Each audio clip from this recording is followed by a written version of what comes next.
Começar a gravação. Isso. Boa noite, pessoal. Bem-vindos à primeira Boa noite. reunião da nossa Academia Ergo no ano de 2025, com esse tema que está todo mundo falando a respeito, né? Que são os fatores psicossociais no trabalho. Então, a gente vai falar como que nós estamos desenvolvendo, né? Estamos propondo para as empresas às quais nós prestamos serviço, de consultoria, que essas questões sejam, como elas devem ser diagnosticadas e como elas devem ser incluídas no PGR. A gente vai ter uma apresentação de mais ou menos 1h30 a 1h40, né, doutor Hudson, e depois a gente abre para perguntas, para comentários e etc. Ok? Eu vou propor uma coisa um pouquinho diferente, Denis, que como são, então, são dois blocos bem divididos, a hora que terminarmos o primeiro bloco, a gente abre para perguntas, né, que vão existir, com certeza, e depois, ao final da outra explanação, aí a gente completa. Mas o bom dessas reuniões pelo Zoom é que é bastante interativa, né? É diferente do webinário, em que a gente apresenta e fala, e as pessoas somente interagem conosco, pelo chat. Aqui não. Aqui a gente tem a oportunidade de conversar, de discutir, né? E de colocar para vocês aquilo que nós propomos, né? Como uma coisa importante. Eu acho que o que nós vamos apresentar hoje para vocês é muito importante, né? Esse é um modelo de atuação, um modelo que a gente acredita, um modelo que funciona um pouco mais complexo do que os sistemas de gestão da ergonomia, porque a questão da gestão da ergonomia são situações que muitas vezes são vistas, né? Eu vejo uma situação que pode trazer problema de braços, problema de coluna, e as questões psicossociais, elas não são, às vezes, tão vistas assim. A gente tem que saber enxergá-las. Mas, em certos aspectos, muitas questões da ergonomia se parecem com as questões psicossociais, especialmente naquelas situações que nós chamamos de fatores de organização do trabalho. Fatores de organização do trabalho em ergonomia são a parte assim mais difícil que nós temos, tanto de demonstrar como de montar planos de ação. Tá? Então, a gente sabe que, nesse aspecto, a complexidade pode ser um pouco maior, não é muito maior, não, é um pouco maior. E que nós vamos dizer que aqui há uma necessidade de a gente estruturar bem. Por quê? Porque, primeiro, que é muito importante, a gente tem que entender isso. Isso que veio agora, a questão da gestão dos riscos psicossociais, né? Eu preferiria chamar gestão das questões psicossociais, tá? Mas as autoridades, né, acharam o risco psicossocial, colocaram esse termo, né, que eu acho que é uma questão assim, muito pesada colocar assim, risco psicossocial. Então, vá lá. E a gente vai dizer que, né, essa questão de risco é muito, se já é complicada em certos aspectos nas questões ergonômicas tradicionais, aqui no fator psicossocial é um pouco mais, né? Mas eu acho que vocês vão gostar da explanação, né? Vão perceber que é um modelo muito interessante, né? E que, se quiserem implantar, quiserem usar o nosso modelo, usem. Eu que acho que é muito, muito bom, tá? Vamos lá? Vamos lá. Então, vamos compartilhar com vocês a apresentação e vamos ver aqui. Ver, cadê o slide?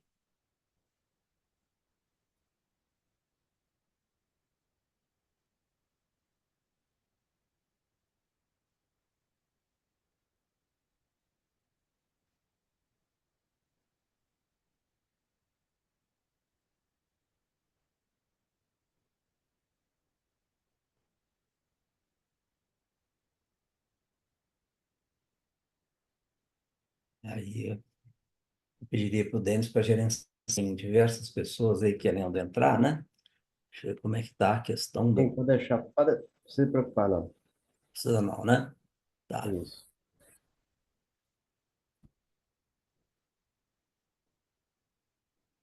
Share. Não apareceu para vocês ainda. Aqui está dizendo que está sendo compartilhado, mas acho que para Ainda vocês não. vai Agora aparecer. foi. Agora veio. Apareceu, né? Muito bem. Ok, então nós colocamos para vocês, né, na nossa logomarca aí da Academia Ergo, acho que é um grupo muito interessante, e ano passado nós fizemos 2 webinários, mas fizemos uma coisa muito interessante, que foi disponibilizar textos para vocês ao longo dos meses. Disponibilizamos cerca de uns 6 textos para vocês, né? Esse ano nós vamos disponibilizar também textos, estamos preparando textos, e vamos fazer algumas reuniões além de 2 webinários anuais, né? Vamos dizer para vocês, antes de começarmos o tema propriamente dito, bom, aí no intervalo eu falo sobre os livros que serão lançados esse ano. Mas vamos falar aqui da figura que está aí aparecendo, que é do gerenciamento risco psicossocial, que é um desenho que eu gosto muito, né? O Denis, que algum tempo atrás arrumou essa Não, figura, não tá mostrando a sua imagem, não. A sua, tá? Porque isso deu uma sumida aqui, vamos voltar, né, Denis?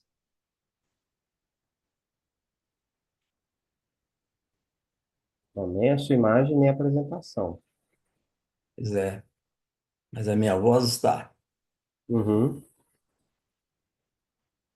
Então vamos mostrar, vou usar o plano B.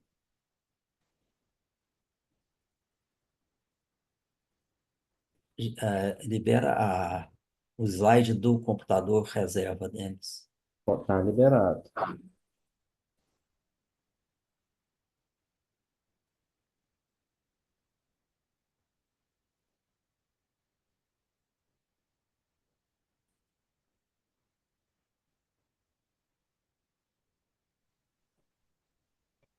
Estou visualizando a Uhum. apresentação. Então, né? Ok? Ok, agora sim. Estou vendo. Então, eu estava dizendo para vocês que eu gosto muito desse desenho que o Denis, dessa figura que o Denis colocou algum tempo para nós, arrumou, que é essa figura que tem aí um cérebro, tá? E que tem uma construção, né, dentro de uma engrenagem que visa exatamente uma construção que funcione, ou seja, que a mente esteja funcionando adequadamente e que a realidade psicossocial do ambiente de trabalho contribua para aquilo que a gente gosta de dizer. Gosta de dizer o seguinte, né? Trabalho tem que ser um lugar bom. Ambiente de trabalho não pode lesionar as pessoas. Ambiente de trabalho não pode trazer doenças, né, para as pessoas, em termos de doenças evitáveis, tá? E assim a gente aprendeu, eu quando fiz medicina do trabalho algum tempo atrás, uma das coisas que eu aprendi na primeira aula é que a função básica da medicina do trabalho é evitar que o trabalhador adoeça em decorrência da sua atividade, tá? Mas a gente aprendeu mais que função da medicina do trabalho, é função nossa, é contribuir para a boa qualidade de vida da pessoa no trabalho. E é algo que a gente sempre acreditou, que o trabalho pode ser bom, pode ser um lugar bom, né? Que não adoeça as pessoas, nem fisicamente, nem mentalmente. Então, nós vamos colocar, e eu acho que o que vem como proposta de gerenciamento de risco psicossocial, se nós levarmos a sério, nós conseguiremos isso. Conseguiremos um resultado muito interessante. Eu acho que é assim, no fundo, é um sonho que a gente tem há muito tempo. E que bom que isso veio e que será cobrado da forma que a gente vai colocar aqui para vocês. Claro, as autoridades do trabalho já sinalizam o que elas vão cobrar, né, a partir aí de maio, né, que nós temos que apresentar esse trabalho a partir de maio. E a gente já sabe o que é, e eu diria, quando eu vi o que eles estão propondo, né, as autoridades do trabalho, especialmente o Ministério Público do Trabalho, eu percebi que não há diferença nenhuma em relação ao que a gente acha que deveria ser. A gente acha isso há muito tempo atrás, desde quando eu comecei minha carreira profissional como médico do trabalho, a gente estudava estresse e a gente dizia, estresse tem 2 lados. O lado que a empresa não pode trazer estresse excessivo, pode trazer um eu-estresse, como tem o lado da pessoa, que a pessoa tem que saber também como gerenciar as questões psicossociais na sua vida e que dessa superposição de ações da empresa e ações sobre as pessoas, nós poderemos ter uma situação muito interessante, que seria a pessoa que está ajustada, bem ajustada com o trabalho. Prestem atenção nesse termo. E eu diria que eu tive muita sorte quando eu comecei a trabalhar como médico, depois como médico do trabalho e depois como gestor de uma empresa que era uma forjaria, e que é uma empresa pequena, que com recursos limitados, era uma empresa de 450, chegou a um máximo de 720 empregados na ocasião, Mas a gente tinha uma coisa que era muito boa, muito boa. Era o chamado acompanhamento anual do estado de ajustamento do trabalhador com a empresa. Quer dizer, era obrigatório o exame médico anual, exame médico, era eu, outra médica, e havia uma psicóloga que entrevistava esses trabalhadores, e dessa entrevista, dessa superposição de trabalho do médico com o trabalho do psicólogo, percebia-se uma coisa muito importante, presta atenção, o grau de ajustamento do indivíduo com o trabalho. O grau de ajustamento está bem ajustado com o trabalho, bem ajustado com a atividade, o trabalho, atividade, ajustado com a área, ajustado com a empresa, sendo tomadas as medidas de acerto disso. Muitas vezes as questões não são da empresa, são da pessoa, mas esse discernimento e essa interação entre a medicina do trabalho, profissional de ergonomia, né, psicólogo organizacional, é que vai garantir um bom trabalho, e é isso que nós vamos colocar aqui para vocês. Então, com base nisso, e já sabendo o que é que as autoridades do trabalho vão cobrar, porque elas já sinalizaram para nós, aliás, as autoridades do trabalho, leia-se especialmente o Ministério Público do Trabalho, já queria há muito tempo, desde 2018, que na revisão da NR17 fosse colocado um item específico sobre risco psicossocial. Não emplacou, eles emplacaram, então, essa outra medida, que é colocar no PGR, né, mais ampla, né, mas muito mais, digamos, abrangente e de acordo com o escopo do PGR. Então, isso que nós vamos colocar aqui para vocês, né, para a gente, então, evoluir. Aqui, o chamado modelo de atuação, os 10 pontos básicos. Primeiro ponto básico é a chamada base teórica consistente. Base teórica consistente. Nós temos que entender bem o que nós estamos falando sob o ponto de vista de médico, sob o ponto de vista de fisioterapeuta, sob o ponto de vista de administradores e também de psicólogo organizacional, tá? Comprometimento da alta gerência com esse processo, como acontece com a ergonomia. O monitoramento do trabalho, tá? Isso é uma coisa nova que vai ser colocado para vocês. Mas o trabalho deve ser monitorado, as condições de trabalho, as diversas áreas, em relação a como que elas estão em relação à demanda sobre os trabalhadores. Vou detalhar tudo isso. Depois, o item 4 é o monitoramento do estado mental dos colaboradores. Observem, caso a caso e coletivo. Caso a caso e coletivo. O quinto é acompanhamento do grau de ajustamento e adaptação. Em que grau a pessoa está ajustada com 3 áreas que eu falei. Com a atividade, com a área de trabalho e com a empresa, tá? Ajustamento e adaptação. Sexto, é clara definição da origem dos transtornos mentais detectados, né? Porque esses transtornos mentais, quando forem detectados, não serão necessariamente todos decorrentes do trabalho, mas os que forem decorrentes do trabalho, há que se ter ação sobre o trabalho, sobre as condições de trabalho, no sentido de melhorá-las. Sétimo, providências de atenção à saúde mental de forma precoce. Aqui costuma-se dizer uma frase que eu achei muito interessante. Questão de transtorno mental, se não for abordado de uma forma eficaz e rapidamente, muitas vezes nós vamos ter perda total.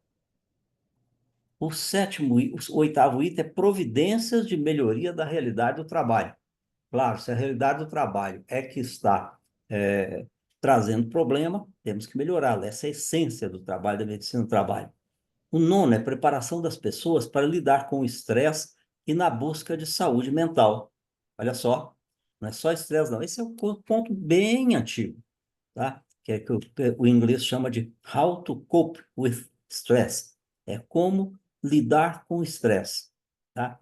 Existe a parte da empresa, que eu estou falando aí, que é a parte relacionada ao item 8, providência e melhoria da realidade do trabalho, mas existe a parte também de preparação das pessoas para lidar melhor com o estresse e também na busca de saúde mental. Busca de saúde mental tem muito de cognição, né? Aquilo que é chamado de TCC. TCC, nesse caso, não é trabalho de conclusão de curso, é terapia cognitivo-comportamental. Então, quem já estudou um bocado sobre terapia cognitivo-comportamental sabe que essa é uma área riquíssima, aberta nas empresas, no sentido de propormos um monte de melhoria para as pessoas, né? Não só como levantar peso, não só essas questões de proteção respiratória, mas como lidar com as demandas mentais temos, demanda mental que a pessoa tem em relação ao meio que vive, Demanda mental que tem relação ao casamento, se o casamento está bom, não está bom. Demandas mentais que muitas vezes envolvem situações de vulnerabilidade social. Existem jeitos de lidar com isso. E esses jeitos de lidar com isso podem ser passados numa gama assim enorme de treinamentos. Você muda o enfoque, abre um leque assim maravilhoso de atuação nas empresas. Nono, é o que eu falei, né? Preparação das pessoas para lidar com o estresse na busca da saúde mental. E o 10º, acompanhamento estatístico do estado de saúde mental dos diversos setores da empresa. Dos diversos setores da empresa, indicando que nós temos que mapear esses setores da empresa, os diversos setores, né? E que atuar especialmente naqueles que estão apresentando questões mais críticas, né, que podem trazer problemas para a saúde mental dos trabalhadores. Então, esse é o primeiro ponto que eu gostaria de falar. E aí, nós vamos verificar que o modelo que nós estamos apresentando para vocês tem objetivos de curto, médio e longo prazos. É só interromper aqui um pouquinho, que eu tenho que retornar num dos computadores. A gente sempre usa 2 computadores, e um deles exatamente para o backup. Eu estou usando o backup, deixa eu voltar ao principal nesse instante, né? E o Denis gerencia aí para poder voltar para o principal, que ele caiu. Mas já já a gente está voltando, né, para o principal. Muito bem. Só me confirmando, Denis, estão me ouvindo bem? Estamos. Eu Sim. acho que está até melhor do que nesse computador do que no outro. Eu também acho. Eu vou manter aqui, mas eu vou manter o outro agora, o principal, como reserva. Ok? Uhum. Muito bem. Então, vamos ver aqui que nós temos objetivos de curto, médio e longo prazo, nesse modelo que eu vou apresentar para vocês, né? Que seria, observe que os desenhos que eu coloquei, aqui é um indivíduo satisfeito com o trabalho, tá? Satisfeito. É acompanhar o grau de ajustamento dos trabalhadores com as respectivas atividades, com a área de trabalho e com a empresa, buscando medidas visando a esse ajustamento, como um item fundamental para a saúde mental no trabalho. Olha só. Segundo, é dotar a empresa de ações integradas na abordagem do fator psicossocial. Terceiro, é dotar a empresa de meios adequados de distinguir transtornos mentais relacionáveis ao trabalho daqueles não relacionáveis ao trabalho. Lembrando que esse é um terreno cheio de armadilhas, então vamos abordar, que é o nosso último slide. Outro objetivo de curto, médio e longo prazo é cada gestor e facilitador considerar saúde mental em suas decisões de trabalho. Outra, redução do absenteísmo por questões relacionadas a transtornos mentais. Mais objetivos.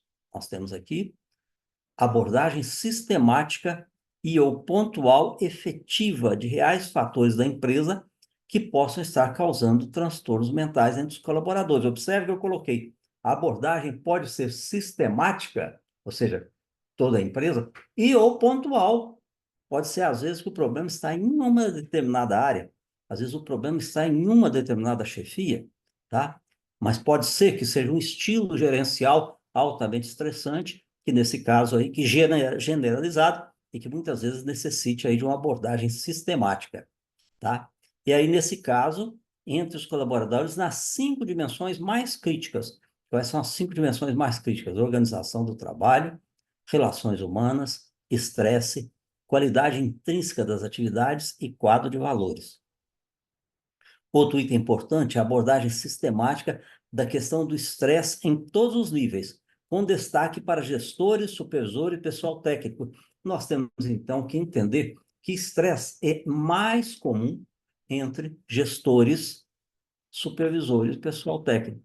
O pessoal operacional tem estresse, costuma ter também, mas a incidência de estresse entre gestores, supervisores e pessoal técnico é mais acentuada. Aí você vai dizer, tem algumas exceções, mas são algumas exceções.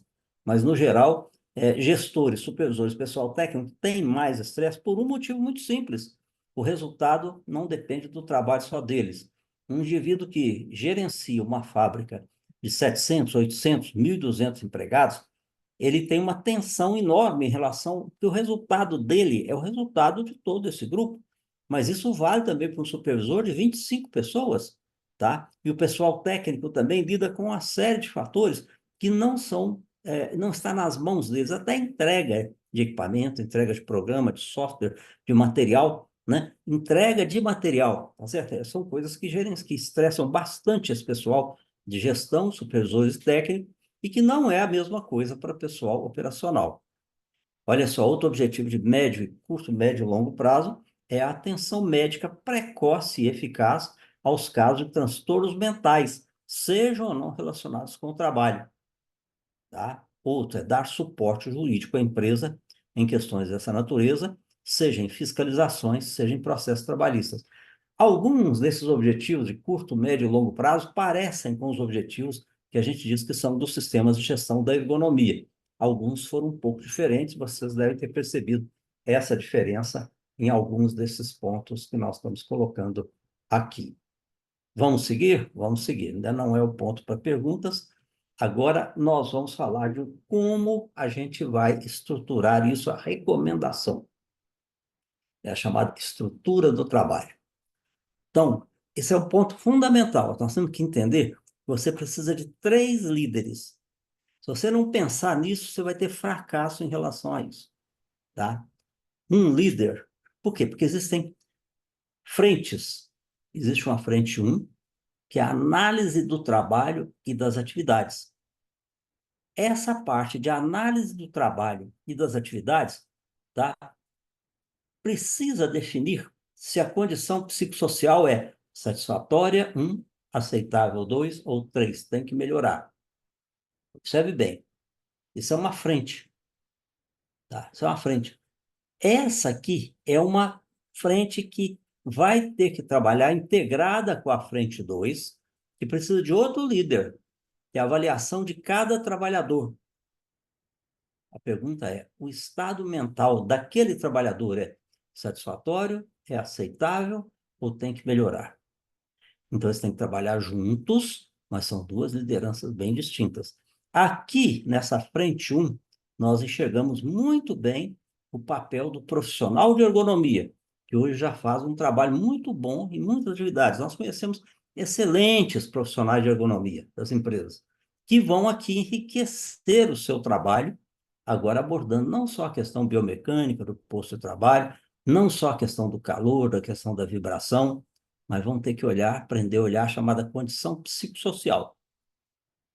Esse profissional aqui vai interagir com esse outro, mas esse aqui, esse líder da frente 2, ele necessariamente é um médico, tá? Para fazer a avaliação de cada trabalhador, e que quem pode fazer é médico e o enfermeiro também pode fazer bem. O médico não tem tempo para poder fazer essa frente 1. Nem tem o preparo, pelo que a gente pode perceber, né? O profissional de ergonomia pode fazer isso melhor, tá? E o profissional de ergonomia, muitas vezes, não tem essa condição de fazer essa parte aqui. Por isso é que nós temos que ter a noção de que ninguém assume isso sozinho. Se você quiser assumir isso sozinho, né? Você é profissional de ergonomia excelente, né? Sabemos disso. Quiser assumir isso tudo sozinho, você vai cair do cavalo. Da mesma forma, o médico não tem condição de assumir essa primeira frente. Então, tem que ter 2 pessoas, 2 lideranças envolvidas aqui. Mas não bastam essas 2 lideranças. Tem que ter um terceiro líder. E esse líder 3 é muito importante, tá? Que é o líder que vai se responsabilizar pela frente 7, que é elaborar planos de ação e follow-up. Se elaborar planos de ação em relação à ergonomia tradicional já não é fácil, imagina essa aqui agora de elaborar planos de ação e follow-up relacionados à questão de risco psicossocial, né, de saúde mental das pessoas no trabalho. Muito bem. Então, nós vamos evoluir aqui agora, mostrando como que seria esse fluxograma, tá? O que é, primeiro, esse papel desse líder 1? Né? Quem que tem que falar, responder essa pergunta, tá? A condição psicossocial é satisfatória, é aceitável ou tem que melhorar? Vamos lá. Ele vai fazer a análise do trabalho e das atividades. Análise do trabalho e das atividades. Né? Muito bem. O que é? Prestem bem atenção. Isso aqui é um modelo, ele não é fechado, mas é um modelo que pode admitir, assim, adequações. Né? Você perguntar o seguinte, esse modelo que nós estamos apresentando, ele é um modelo fechado? Não. Eu acredito em modelos fechados? Não acredito. E eu vou dizer por quê daqui a pouco. Olha só, você tem um método de avaliação, aspectos a serem observados e a classificação insatisfatória, aceitável, melhorar. Um, dois ou três. Então, você vai perceber uma coisa interessante. Nós vamos avaliar um monte de coisas importantes. Qual que é o método de avaliação mais importante que existe? Vivência na área e entrevistas. Não tem segredo, não, gente. Vivência na área e entrevistas é a grande ferramenta da ergonomia, correto? Da ergonomia tradicional. Aqui também, vivência na área e entrevistas é a grande ferramenta para dizer o quê? Se a realidade do trabalho está satisfatória, aceitável e melhorar. Com uma série de detalhes que nós temos que observar. Prestem bem atenção. A hora que terminar esse slide, eu vou abrir para perguntas. Mas esse é um ponto fundamental aqui do nosso modelo que você tem que acompanhar. Nós estamos falando de profissionais de ergonomia que precisam se preparar melhor e aprender a fazer isso. Primeira coisa a ser observada é demanda versus suficiência de recursos. Análise de um T7M. Isso é organização do trabalho, tá? Que é um T7M, o que que é? Basicamente T é tecnologia, maquinário, manutenção, matéria-prima, material, método, mão de obra e money. Olha só, isso é igualzinho à análise ergonômica de organização do trabalho. E que da vivência na área e entrevistas, ele vai dizer, esse item está satisfatório, os recursos são suficientes, claro, está satisfatório. 2, faltam recursos não críticos. Geralmente vai achar, qualquer empresa você vai marcar, é aqui. Rarissimamente você marca 1. E 3, a melhorar, falta de recursos críticos. Dá para deduzir bem, se você tiver uma vivência na área, entrevistas com os trabalhadores, perfeitamente, perfeitamente. Outro ponto, carga de trabalho. Satisfatório, quando há poros, né? Aceitável, períodos de alta intensidade, tá? Períodos de alta intensidade, períodos. E o que tem que ser melhorar? Alta intensidade constante. Alta intensidade constante. Outro, dificuldades tecnológicas. Vai ser observado se é ocasional, toda empresa tem, tá? Dificuldades tecnológicas ocasionalmente. Frequente ou muito frequente. Você já está percebendo, o crítico é quando isso passa para o lado de cá. 3, né? Aliás, quando passa de 1,5. Nós vamos perceber depois que o e-mail passou de 1,5, já é amarelo. Já estou sinalizando aqui, ó, vou mudar aqui o slide que eu estou apontando. Se a média de tudo isso que nós estamos falando for até 1,5, está razoável, perfeitamente. De 1,5 a 2,5, atenção, aceitável, mas fica de olho. E se for mais que 3, mais que 2,5, aí é no vermelho. Observe. IDT. Esse é um ponto importante.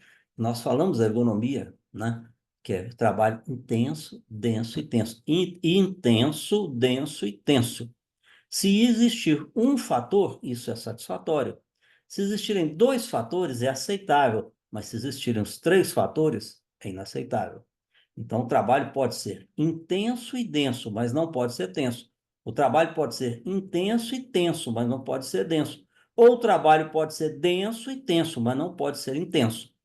Então, resgatamos de novo a abordagem tradicional da ergonomia quando analisa. Já analisávamos isso, tá? Outro ponto importante é tempo de tratativa.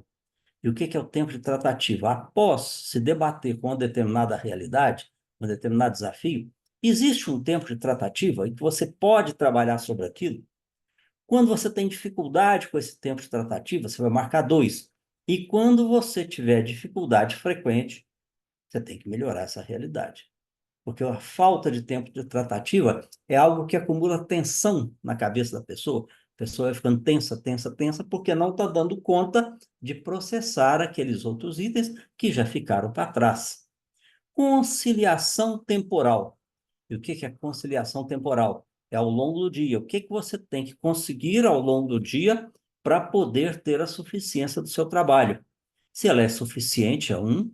Alguma dificuldade de conseguir isso é 2, e dificuldades constantes, ou seja, no final do turno está sobrando cada vez, está faltando cada vez mais tempo no final do turno para você concluir o que tinha que concluir, tá? Operação crítica em segurança ou qualidade. Normal, algumas e muitas, tá? E aqui é outro fator de importância detectado na vivência. Esse quadro, como eu falei, como esse quadro ele é muito bom, mas ele não é completo. Você deve ter percebido. Olha, de novo, como é que nós vamos obter todas essas informações? Com o recurso mais extraordinário da ergonomia, que se chama vivência na área e entrevistas. Vivência na área e entrevistas. Muito bem. Mas nós também vamos usar alguns questionários. Existem 2 questionários, né, espanhóis, são muito interessantes, um que é chamado questionário de demandas cognitivas, né, e no mesmo questionário é o questionário de demandas psíquicas, tá? Em que aqui não é um questionário que você pergunta para o trabalhador, é dessa própria vivência na área que você vai observar esses aspectos. Por exemplo, nas demandas cognitivas, segundo esse modelo de questionário, né, que é o questionário Ergos, né, muita gente já o conhece, né, muito interessante, não é da Ergo, não, é de Álvares, lá da Espanha, tá? Ele fala de pressão de tempo, se é razoável, alguma pressão ou elevada. Atenção, complexidade, monotonia, raciocínio e processos mentais. O questionário de demandas psíquicas, iniciativa, isolamento, horários e turnos de trabalho, relacionamento no trabalho e demandas gerais. Esse questionário é muito interessante, tá? E eu acho que vale a pena. Ele não é um questionário para perguntar para as pessoas. Ele é um questionário, uma vez que você teve a vivência na área, você, profissional de ergonomia que está nos acompanhando, aperfeiçoa o seu saber para poder fazer isso aqui, classificar. É tranquilo, isso aqui não tem dificuldade. Então, atenção. Aí você vai fazer uma média. E essa média até 1,5 é verde. A situação de trabalho é verde. De 1,5 a 2,5 é amarelo. Atenção, fica de olho. Mais que 2,5 já está indicando que o trabalho não está tendo um trabalho não satisfatório, tá? Então, se nessa parte aqui, quando voltar, se tiver, por exemplo, mais que 2,5, deixa eu só voltar um slide para você entender que ponto que nós estamos falando. Nós estamos analisando um determinado trabalho, tá? Então, nós vamos dizer, a condição psicossocial se for até 1,5 é satisfatória, do 1,5 a 2,5 é aceitável, mais do que 2,5 tem que melhorar, temos que melhorar aquele trabalho. E a gente acrescenta as chamadas avaliações objetivas complementares. Uma é do prêmio de produtividade. Prêmio de produtividade, se não for bem cuidado, ele é uma causa de sofrimento, de problemas mentais. Ele muitas vezes desperta interesse, é legal, nós conhecemos prêmios de produtividade muito bons. Uma vez, num determinado trabalho, nós fomos chamados, inclusive pelo Ministério Público do Trabalho, para avaliar o prêmio de produtividade, que seria aquele prêmio individual, não é a participação nos lucros e resultados, não. É aquilo que o trabalhador tem um salário base e, se ele fizer além disso, ele tem uma remuneração complementar. E nós chegamos à conclusão que era muito bom, tá? Foi apresentado para a procuradora do Ministério Público, defendemos isso, não teve problema nenhum com essa empresa, pelo contrário, tá? Mas muitas vezes o prêmio de produtividade traz carga, tá? Mas outras vezes ele traz sobrecarga. Então nós temos que avaliar isso. Essa é uma avaliação objetiva, porque a gente tem alguma coisa para poder ver, tá? Também a pesquisa de clima é algo muito importante em termos de avaliação objetiva, porque muitas vezes ela pega alguns itens interessantes do psicossocial do indivíduo daquela empresa. Se for satisfatório, a gente marca aqui; em dúvida, se for ruim, aqui. Mapa, monitoramento ambulatorial da pressão arterial coletivo. Vou mostrar isso aqui para vocês. Quando é normal, né, as pessoas não ficam hipertensas por causa do trabalho, não tem hipertensão por causa do trabalho, tá? Alguns alterados aqui, muitos alterados, aqui é complicado, tá? E horas extras ou equivalentes, é carga mesmo, carga de trabalho. Além desse trabalho ser intenso, denso e tenso, ele é prolongado e super exigente, né? Sabendo que existem estatísticas mostrando que quanto maior a carga de trabalho que a pessoa tem, né, isso pode contribuir bastante no fator psicossocial né? Que é bem conhecido isso. Aqui mostrando para vocês o mapa, monitoramento ambulatorial da pressão arterial. Eu estou sem aqui o outro monitor, pergunto para vocês, chegou a foto aí do mapa? Sim. Então, esse é o trabalho de banco, foi contratado por uma instituição bancária, nós fizemos esse trabalho em 2015, exatamente para poder ver, né, como é que estava a carga de caixas executivos e também de gerentes. Aí a moça está usando o monitor, o aparelho de pressão arterial, né? E de 10 em 10 minutos o aparelho funciona. E ele apita, né? Mede a pressão arterial dela. E ela faz uma anotação no papel que está ao lado sobre o que ela estava fazendo naquele instante. E ela escreve duas letras, N ou D. N quer dizer, está normal. D quer dizer, está difícil. Quando ela escreve que está difícil, ela tem que explicar por que está difícil. O que está acontecendo, tá? A gente pode analisar caso a caso, mas pode analisar coletivamente. Por exemplo, esse aqui é o resultado de mapa de 15 funcionários administrativos de serviço, né, de ação de consulta, deixa eu só, de assistência médica. É de uma grande empresa aqui em Belo Horizonte, uma empresa estatal, que tem um sistema de assistência médica. Foi feito um trabalho, isso foi uma aluna nossa aqui do curso de pós-graduação, doutora Luísa Basques, que fez em 2014.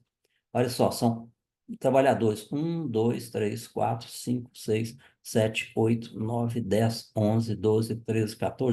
15 trabalhadores. E aqui os fatores médios. Todos os trabalhadores daquele setor tiveram um dia de monitoramento da pressão arterial no trabalho, medido a cada 10 minutos. E esse aqui é o resultado dos 15. Quando você bate o olho nisso aí, você sabe que não tem fator psicossocial nenhum mais sério, tá? Então, o mapa, né, monitoramento ambulatorial da pressão arterial, ele funciona nesse modelo que nós estamos apresentando para vocês, exatamente como algo assim que é o objetivo, tá?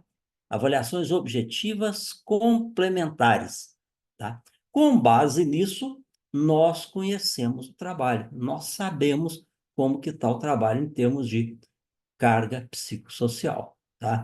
Então, aqui nós estamos, antes de passar para outra frente, que é exatamente a outra frente outra liderança, ver como estão os trabalhadores, nós vamos interromper nesse momento para perguntas que vocês queiram fazer do que eu falei até agora. Deixa eu tirar aqui os slides, né, para a gente conversar aqui bem de frente.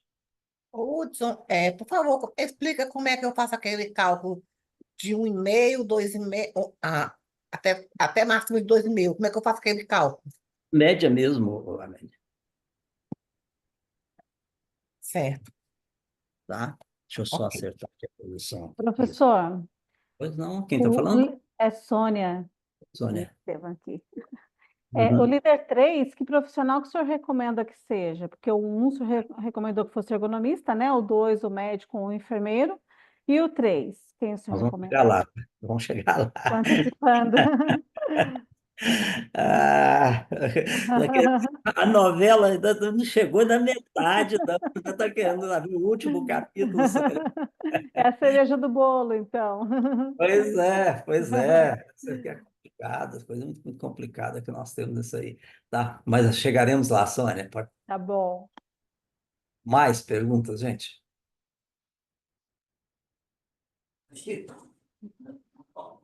Hudson, boa noite, Jorge Miro. Tudo bem? Bom, Jamiro, como é que tá aí, região de Campinas? Tudo em ordem, graças a Deus. O mapa, você coloca ele no início do trabalho e termina Sim, no final do expediente. exatamente. Diferente do mapa do cardiologista que vai para casa, fica medindo. Exatamente.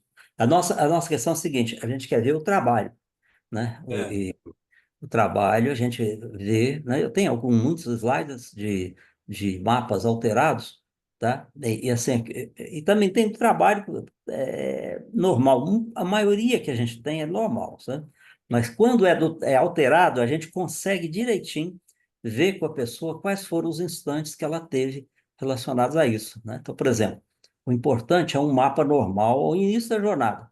Quando a pessoa tem, por exemplo, a hipertensão arterial, e ela não é uma boa candidata a fazer esse mapa, tá? A gente geralmente tem assim um mapa de pessoas que, ao início da jornada, estão com a pressão arterial normal. Quando elas têm determinado momento, vamos supor, chegou às 8 horas da manhã, né? Mas pode ser colocado, bom, vamos completar. Às 8 horas da manhã, colocou. Às 11h30, ela teve um período de pico, tá? Que durou até meio-dia. A gente procura ver o que é que está acontecendo com a pessoa. Então, tem casos assim muito interessantes. Um dos casos mais interessantes que a gente já viu foi o caso aqui na Associação Médica, onde você fez o curso, né? Da pessoa que era de um determinado departamento, que tem congressos frequentes, cardiologia, congressos de cardiologia são imensos, né? Congresso Mineiro de Cardiologia. E a pessoa, de 11h30 meio-dia, ela foi avisada pela pessoa do sistema de captação de inscrições. Olha só, que aquele sistema que deveria ser entregue 3 dias atrás só ia ficar pronto 10 dias depois. Você imagina o que é isso na carga de uma pessoa que vai receber inscrições? Um monte de inscrições, entendeu? Que não pode fazer a dia, negócio assim. Aí a pessoa perde o controle, é o fator psicossocial que a gente chama de fatores de organização do trabalho, que seria gestão do processo produtivo, né? Tem muitos casos muito interessantes. O mapa ele pode ser usado para pessoal operacional, pode ser usado para pessoal administrativo, pode ser usado para caixa de banco, pode ser usado para pessoal de call center. Ele tem um inconveniente, ele não pode ser usado quando a pessoa desenvolve um trabalho fisicamente mais intenso. Por quê? Porque a essência do trabalho fisicamente mais intenso é que envolve, pelo próprio trabalho, o aumento da pressão arterial. Também não pode ser usado quando a pessoa tem muita movimentação de braço. Por quê? Porque perde a fidedignidade das medidas, aparece um certo número de medidas não boas. Mas o Denis e eu temos experiência de usarmos à noite. Então, por exemplo, teve uma indústria de papel e celulose que a gente ia lá meia-noite para poder. O turno terminava, o turno era de meia-noite às 8, 8 às 16, 16 às 0 hora. Então, a gente ia todo início, né? E, inclusive, 11h30 da noite, 15 para meia-noite, tirar o aparelho da pessoa, colocar o aparelho no outro que ia entrar, voltar às 8 horas da manhã. Mas, assim, não há nenhum problema em usar à noite, usar de dia. Mas essa é uma ferramenta extraordinária. Então, seria monitoramento ambulatorial da pressão arterial. Pode ser por pessoa, mas o que eu quis mostrar aqui, que o grande valor dele é quando você pega assim coletivamente. Ainda hoje nós estamos aqui elaborando uma proposta que provavelmente vai ser aceita de um pessoal administrativo que tem assim uma certa demanda, que já foi falado para mim pelo médico do trabalho, que é uma demanda desse tipo, que em determinado momento, quando alguém sai de férias, o trabalho não termina, o trabalho não sai de férias. Então, quem está ali vai ter sobrecarga com prazos controlados. É típico para o mapa. O mapa vai dar uma ideia muito boa de qual será a carga de trabalho. Obrigado pela pergunta, Gemiro. Legal, obrigado. Mais perguntas, pessoal? Professor, boa noite. Primeiro, obrigado aí pelo convite de ter participado aqui com você. Quem está falando? É o Cristiano Félix. Ô, Cristiano, tudo bem? Tudo Bem-vindo. bem. Obrigado.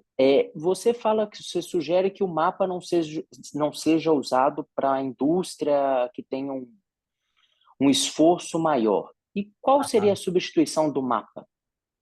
A substituição do mapa, nesse caso aí, ela é pela vivência mesmo, Cristiano. Tá.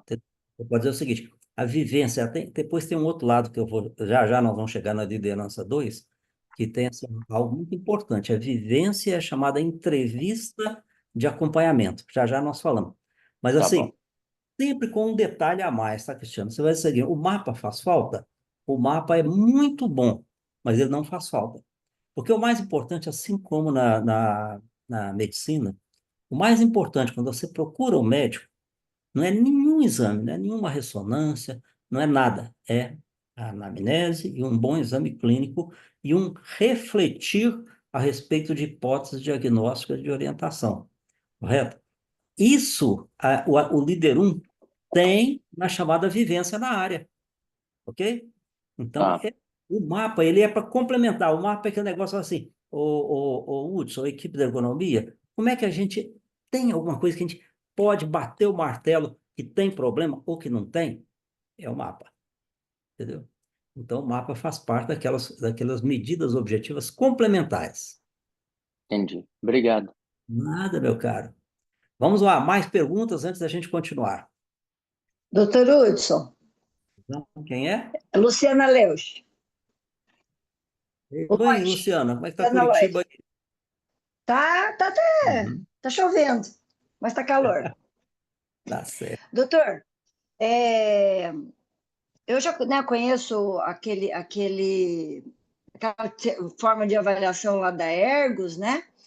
Mas eu estive conversando com o fiscal do trabalho e um deles, né, falou assim que não vai aceitar nada que não seja entrevista com o trabalhador. Sim. O que o senhor pode dizer disso? Assim, porque eu estava, né, fiquei feliz da vida de descobrir aquela metodologia da Ergos, aí o senhor está trazendo mais coisa aí nesse quadro de avaliação que a gente faz com a nossa vivência. Mas eles falaram que não vão aceitar, que tem que ser entrevista, questionário com o trabalhador.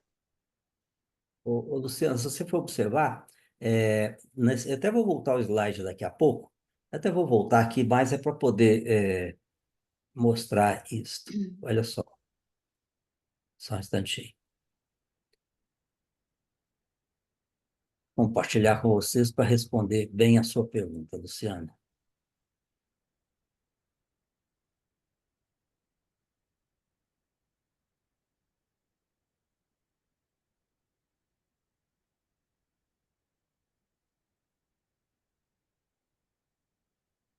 Isso. Vamos voltar, slide.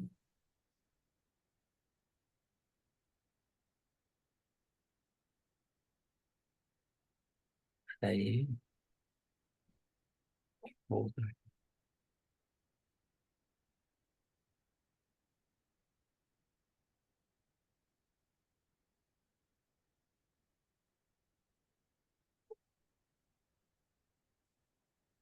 Bom, enquanto ele não volta, eu vou falando, Luciano.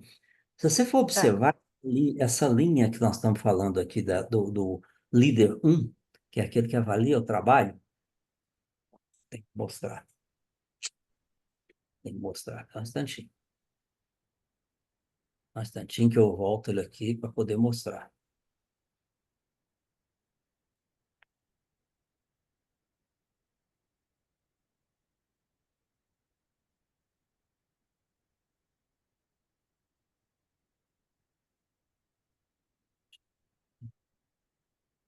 Vamos colocar aqui.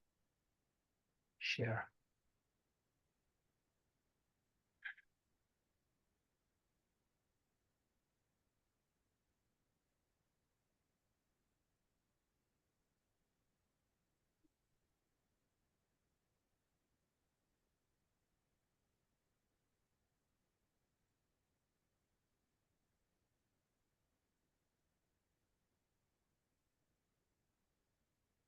Um instante, que é muito importante eu voltar a esse ponto que a Luciana está perguntando.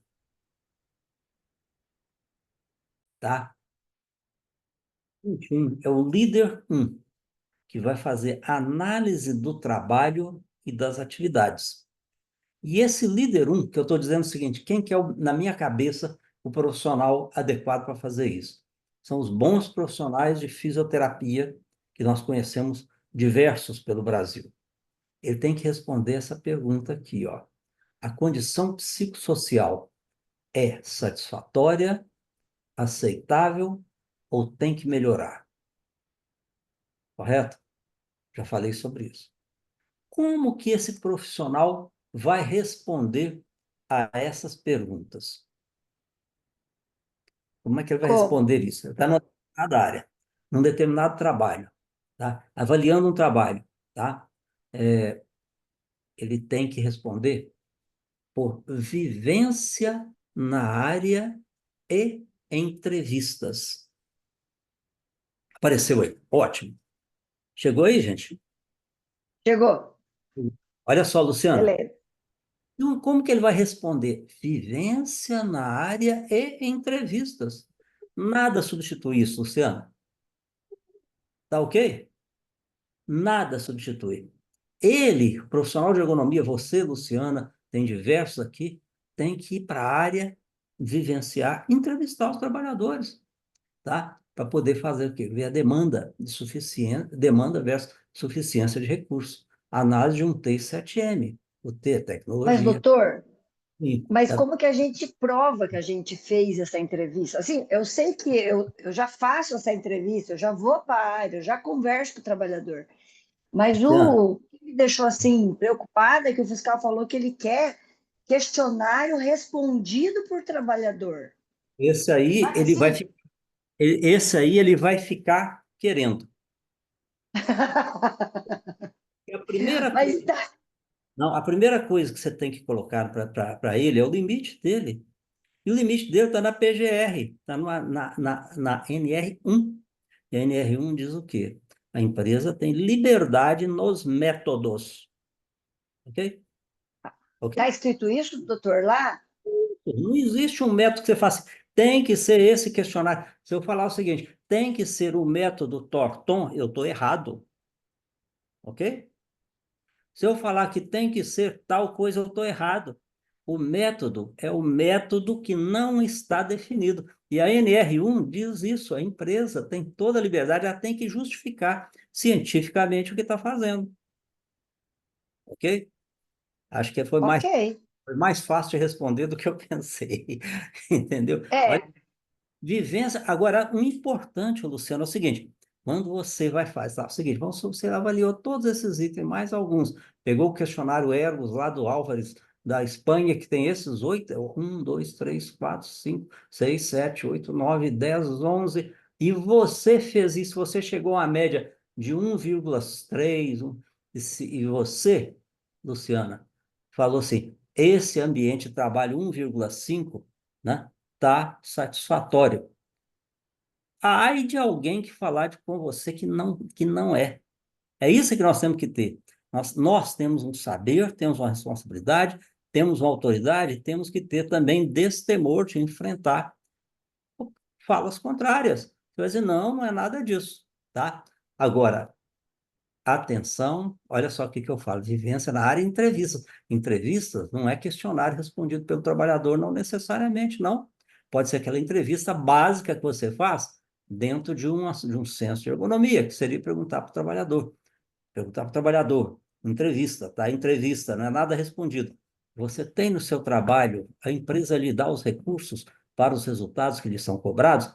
Ele vai dizer sim, ou vai dizer mais ou menos, ou não. A hora que ele fala não, aí você vai explorar. Então, quando alguém falar com você, Uma não, análise ergonômica.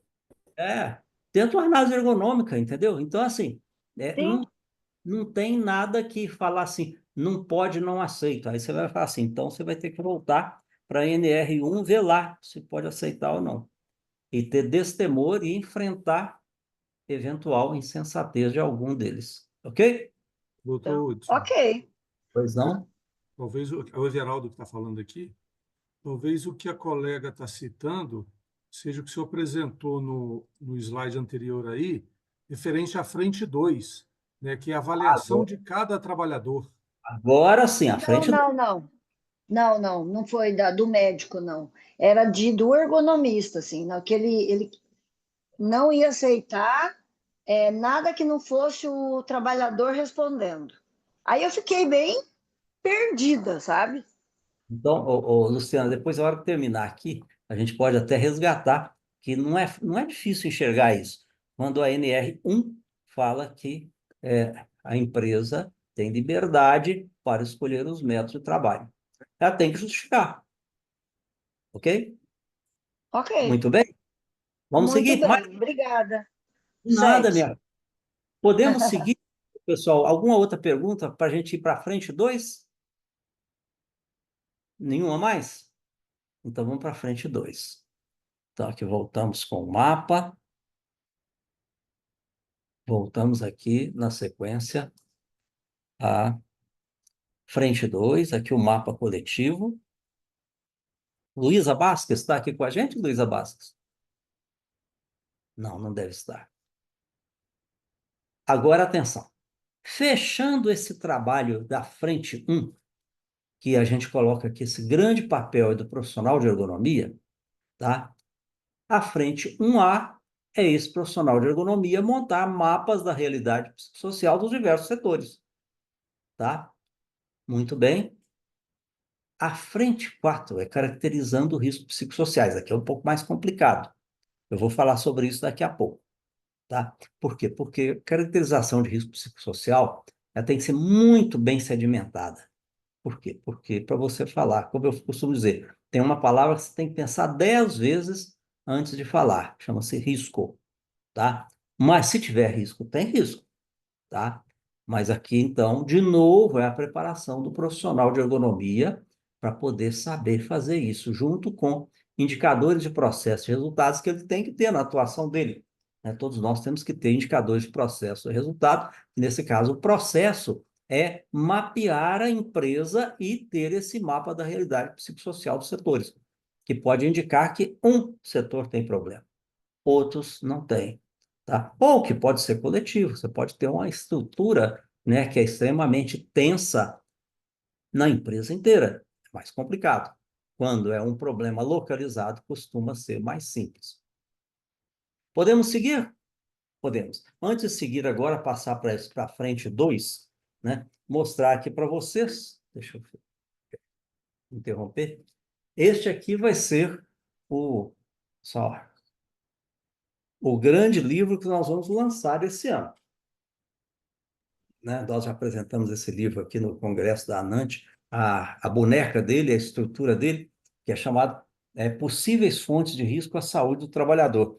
Vai ser certamente uma grande contribuição da Ergo, né? Está sendo escrito por mim, junto com o Gilmar da Cunha Trivelato e João Carlos do Amaral Losovei, e nós vamos apresentar, vai ser esse é o volume 1, vamos apresentar 60 processos produtivos para que você, profissional de saúde e segurança, né, de ergonomia e de engenharia, possa, quando chegar numa determinada empresa, eu quero olhar uma mineração de ferro, você vem aqui e vai ter assim a ideia básica do que esperar do trabalho ali naquela empresa, né? E que a gente vai ser muito interessante esse livro, né, que vai sair até junho. Então, nós estamos anunciando, né, esse que vai ser o grande livro da Ergo para esse ano.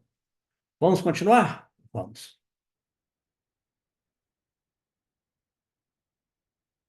Vamos agora passar para o profissional 2. À frente, o outro líder, liderança 2.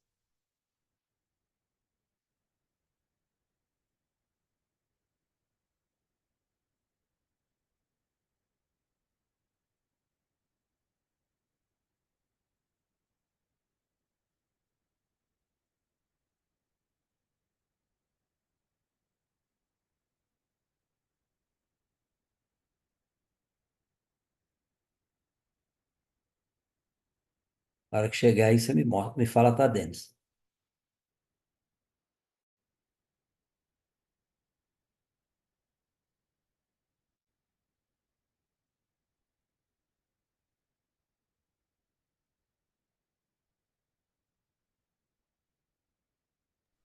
Foi. Oi.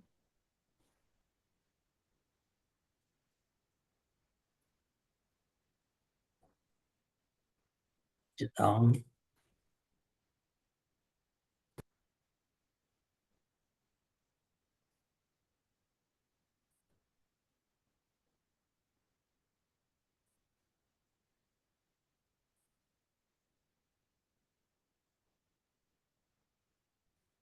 a frente 2 chega aí.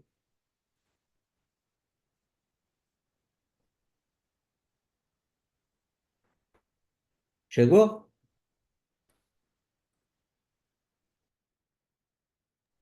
Chegou. Chegou. Chegou? Ótimo.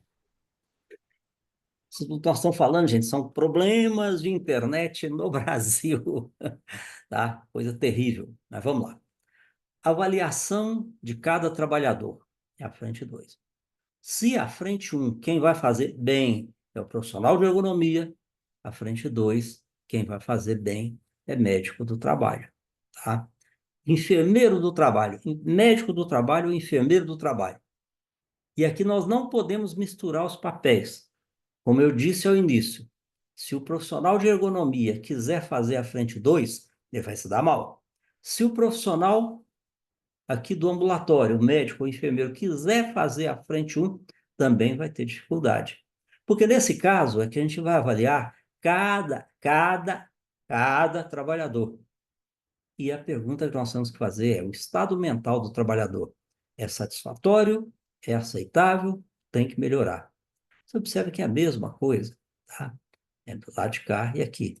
É que nós vamos verificar como é que ele vai fazer esse tipo de avaliação. Quais são as ferramentas para poder fazer esse tipo de avaliação.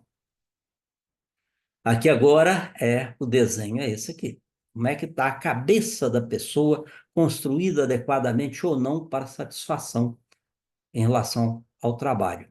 Nesse caso, os métodos de avaliação são o senso de ergonomia, o absenteísmo médico, o SRQ-20, pode ser outra ferramenta, a entrevista, o questionário básico de estresse com uma média, tá?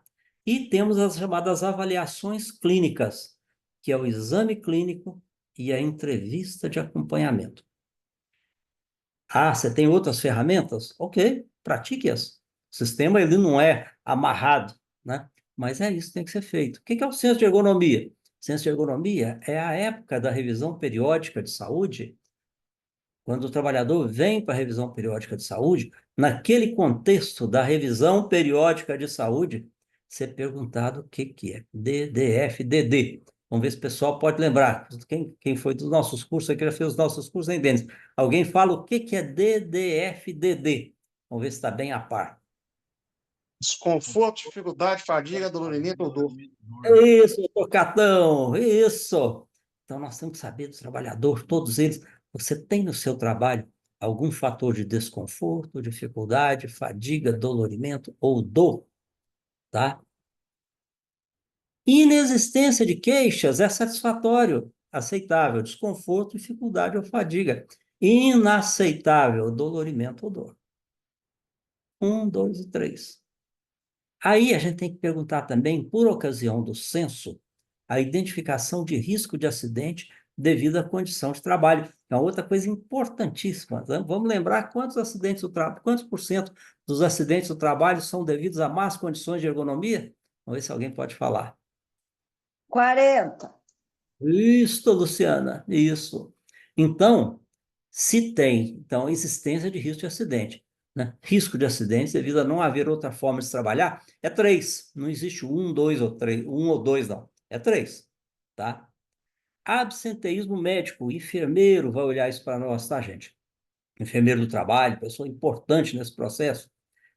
O geral, CID-M, CID-F. Aqui nos interessa bastante o CID-F, mas o CID-M também, porque o CID-M, né, ele muitas vezes, as lesões musculoesqueléticas vêm também com transtornos F, tá? Vem com transtornos importantes. Quem entende o que é o fenômeno, né, adoecimento por DORT, sabe que não é só uma doença de músculos, não. Costuma ter também fatores, né, de transtornos mentais associados. Então, no período de 12 meses antes da revisão, verificar o prontuário. Baixo absenteísmo é 1. CID-M ou outros esperados, tá? Ou outros esperados. Agora, se for CID-F, se tiver CID-F, já está lá no lado 3. Esse multiplicador já vai ser 3. CID-F, qual que é a incidência que nós admitimos de CID-F, gente? Dentro de uma normalidade de saúde mental? É nenhuma. Preste atenção. Você pode ter, eventualmente, algum caso, há uma tristeza por uma perda importante, se deu algum CID-F, tá? Sim, mas isso é exceção. Mas a nossa tolerância em relação a CID-F é nenhuma. Né? Quais são os CID-Fs mais importantes que nós temos? Primeiro, é síndrome de ansiedade generalizada, tá? Segundo, é transtornos depressivos. Terceiro, é transtorno de estresse pós-traumático. Tá? São os 3 mais importantes dentro das empresas, tá?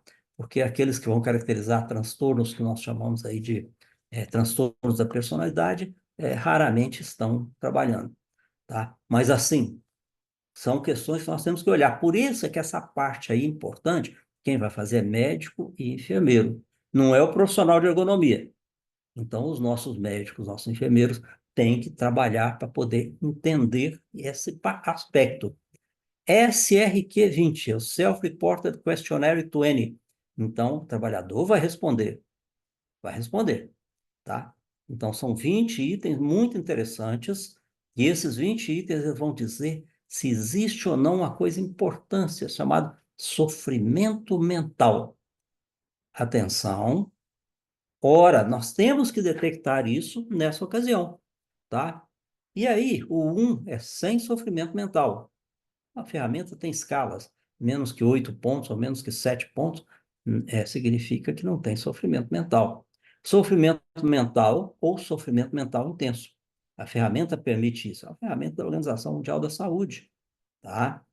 Muito bem. Atenção, o sofrimento mental pode ser devido ao trabalho, como pode não ser devido ao trabalho.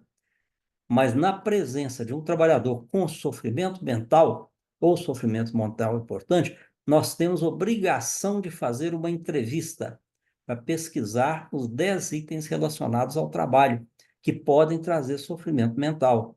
Frustração importante, um relacionamento abusivo, relacionamento tipo espalha-brasa, né? Uma falta de reconhecimento, uma incoerência pesada na vida da pessoa. São 10 itens, tá?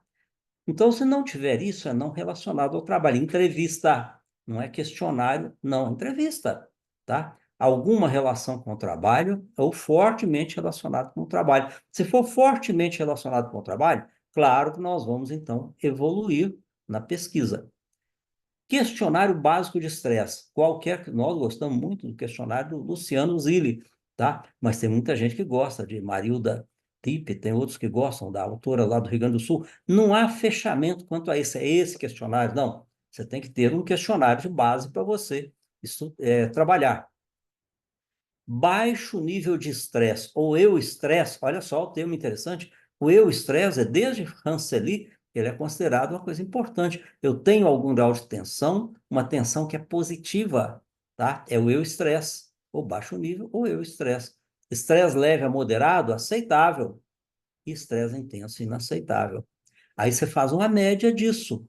A média disso vai ser aquele trabalhador está até 1,5, está de 1,5, tem 1 a 2,5, ou está mais que 2,5. E assim como no caso anterior, da frente 1, que nós analisamos o trabalho, nós temos algumas avaliações clínicas para complementar. O exame clínico, nessa hora, o exame do médico do trabalho fica algo rico, fica alguma coisa que ele vai dizer o seguinte: sem sinais de fator psicossocial a ser investigado ou fator psicossocial relacionado ao trabalho. Mas isso aqui é o exame clínico. E aparece aqui uma ferramenta fantástica, chamada entrevista de acompanhamento. Essa entrevista de acompanhamento é uma entrevista semi-estruturada. Atenção, o trabalhador não assina nada, não. É o próprio entrevistador preparado nesse tipo de coisa. Geralmente quem faz isso é muito bem, é o psicólogo organizacional, mas eu sei fazer isso muito bem, naturalmente, né? Tem que saber, né? Então, é uma entrevista que dura nessa empresa que eu estou falando para vocês, que possivelmente vai contratar os nossos trabalhos para poder ver essa questão da carga mental. Nós estamos reservando 2 horas com cada um dos 25 trabalhadores desse setor. Entendeu? Uma entrevista longa. Geralmente, 40 minutos são suficientes, tá? Mas muitas vezes, quando você tem problema, essa entrevista é meio longa, que você vai chegar à conclusão de se o indivíduo está ajustado com a atividade, em dúvida ou desajustado com a atividade. Se ele está ajustado com a área, em dúvida, desajustado com a área. E se ele está ajustado com a empresa, ou em dúvida, ou está desajustado com a empresa. A entrevista permite isso muito bem, sabendo que entrevista semi-estruturada é uma ferramenta de alto valor. Primeiro, que ela é muito melhor do que qualquer questionário parametrizado. Por quê? Porque os questionários, eles tentam, com a ferramenta, tentar aproximar da realidade. Não tem nada que substitua a chamada entrevista semi-estruturada para isso aqui, tá? E aí, então, da mesma forma, essa liderança da frente 2 vai ter, então, fazer a frente 2A, estatística por setores, tá? Existe uma frente 5 aqui importante, que é cuidados assistenciais. Essa turma aqui, que eventualmente, no caso específico, vai mostrar que está meio instável psicossocialmente, tá? Ela precisa ser ajudada. Então, uma frente importante que vem aqui dos cuidados assistenciais, que são, muitas vezes, psicólogos entrosados com a empresa, psiquiatras entrosados com a empresa, que podem ajudar para poder dar um tratamento o melhor possível, ok? Mas existe uma parte importantíssima aqui, que é a preparação das pessoas para a saúde mental. A forma mais fácil que tem é how to cope with stress, como lidar com estresse. Mas tem uma série de outras coisas, como administrar orçamento familiar, né? Como conseguir, né, terapia cognitivo comportamental nas suas decisões do cotidiano, uma série de outras medidas que pode ser aqui nesse rol de não tem limite para isso aqui, na nossa atuação em função da saúde das pessoas. Quando a gente junta agora a frente 1, que são os mapas da realidade psicossocial do setor, junto com a estatística dos setores, a gente coloca num fluxograma sobre como que a gente vai conduzir os casos. Isso aqui vai ser cobrado, tá, gente? Fluxograma. Ah, muito bem. Você achou aqui um mapa da realidade psicossocial do setor em que está ruim? Tem um setor A, B, C, D, tem os setores A, B, C, D, E, F, G. O setor G está com muito problema, o que que você vai fazer? Isso é cobrado. Isso é cobrado. Será cobrado. Da mesma forma, quando você tem aqui estatística por setores em termos de adoecimentos. O que que você vai fazer em relação aqui? Como também o que que você vai fazer quando o estado mental do trabalhador tem que melhorar o fluxograma de atuação que pode eventualmente estar relacionado aqui, quando é relacionado ao trabalho, ou não, tá? O que que você vai fazer com esse trabalhador em termos de orientação, em termos de tratamento? Isso será cobrado, o fluxograma. Muito bem. Aí vem a grande pergunta, né? Quem foi que fez a pergunta? Quem foi? O líder 3? Quem foi que fez a pergunta? Me fala aí, só para poder lembrar. Eu falei que ia falar Fui depois. eu, professora Sônia. Oi, Sônia, agora sim, hein, Sônia? Atenção, hein, gente? Existe um líder 3 para esse processo, porque elaborar planos de ação e follow-up não é nem o profissional de ergonomia, nem médico do trabalho. É um degrau acima. É um degrau acima. Aqui é um diretor de EHS, Environment, né? Health and Safety. Tá? É um diretor, uma alta gerência, em que a gente vai ter dados tanto dos ambientes do trabalho, quanto dados dos trabalhadores, e para poder trabalhar essa questão, é que é em alto nível, porque aqui vai trabalhar, pode ser um problema simples. O que eu chamo de problema simples? Problema simples é quando você tem determinado problema em determinada área. Vamos supor, uma linha de produção em que está dando problema de transtorno mental, porque ela está muito acelerada e sem recurso. Isso é relativamente simples, tá? Mas mesmo esses problemas simples, quem tem que tratar é alguém acima do nosso nível, acima do líder 1, acima do líder 2. Não pensem que isso é coisa fácil de fazer, não. Nós precisamos, geralmente, de um gerente geral de EHS, de Environment Safety and Health, tá? EHS, tá? Ou, né, um gerente de recursos humanos bem entrosado com essa questão aqui que nós estamos falando. E é por isso, acho que respondeu, né, Sônia? Nessa hora aqui, o que que a gente diz? Como a gente diz? Existe uma frase tradicional que diz: o buraco é mais embaixo. Nessa hora aqui, o que que nós falamos, gente? Líder 3? Como é que seria a fala? O buraco é mais em cima. O buraco é mais em cima. Para tratar das questões organizacionais que estão trazendo adoecimento para os trabalhadores, que foram mapeadas nesse trabalho da frente 1, e trabalhar, tá? Com os trabalhadores aqui, fazendo rodar esse fluxograma e elaborando o plano de ação e follow-up, nós precisamos de um pouco mais acima, tá? Ficou claro, Sônia, quem que é essa pessoa? Ficou sim, professor. Tamanho, Obrigada. tamanho do desafio, hein? Então, É tem à frente. ambicioso, né? Mas não tem outro jeito, não, gente. É. A frente 3 são os fluxogramas de atuação sobre a saúde mental dos trabalhadores e sobre as condições de trabalho. E fazer isso melhorar com essa ajuda importante. É por isso que o gerente, diretor de EHS, de Environment, Health and Safety, né, tem que estar envolvido nisso, tá? Nesse processo todo aqui que nós estamos falando. Nesse processo todo, nós temos algumas armadilhas, né? As armadilhas eu vou colocar aqui para vocês, depois nós vamos abrir para debate final. Você tem que tomar muito cuidado com essas armadilhas aí. Primeiro, ergonomia é mordomia. Eu vou lê-las, depois vou comentar cada um. 2, o profissional de ergonomia como bucha de canhão. Terceiro, problema de relacionamento pessoal. Quarto, tudo é assédio. Quinto, confusão entre carga mental e risco psicossocial. Sexto, ergonomia panaceia. Sétimo, sexta, generalização da sofrência. Trabalho como sofrimento. Sétimo, ergonomia panaceia. Oitavo, banalização dos diagnósticos médicos. CDF sem critério, transtorno de estresse pós-traumático, e agora burnout, e essa questão triste, que são os questionários. Lamentáveis, tá?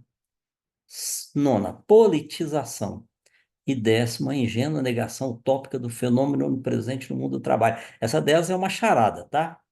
Vamos ver se você pode saber o que é a ingênua negação utópica do fenômeno onipresente no mundo do trabalho. Mas antes disso, vamos falar de 1 até a 9. Ergonomia, mordomia. Então, tem gente que acha que, né, se tiver que trabalhar, está tendo que trabalhar, nossa, isso é fator psicossocial. Ergonomia não visa atender ao trabalhador nas suas vontades, mas nas suas necessidades. Preste atenção nessa fala. Ergonomia não visa atender o trabalhador nas suas vontades, mas nas suas necessidades. E é por isso que a gente debate tanto e se debate e batalha pelo trabalhador. Por quê? Porque quando a gente pega que tem uma causa para poder ser trabalhada, a gente vai a fundo porque é necessidade. Mas não vamos nos engambelar, porque muitas vezes o que está sendo cobrado é que o trabalhador trabalhe. Olha só. E aí, se você achar que, né, você vai cair nessa armadilha. Vai se bater por alguma coisa que, no fundo, todos nós aqui trabalhamos, tá? E vamos continuar trabalhando. Ergonomia não é mordomia, preste atenção. Ergonomia visa atender o trabalhador nas suas...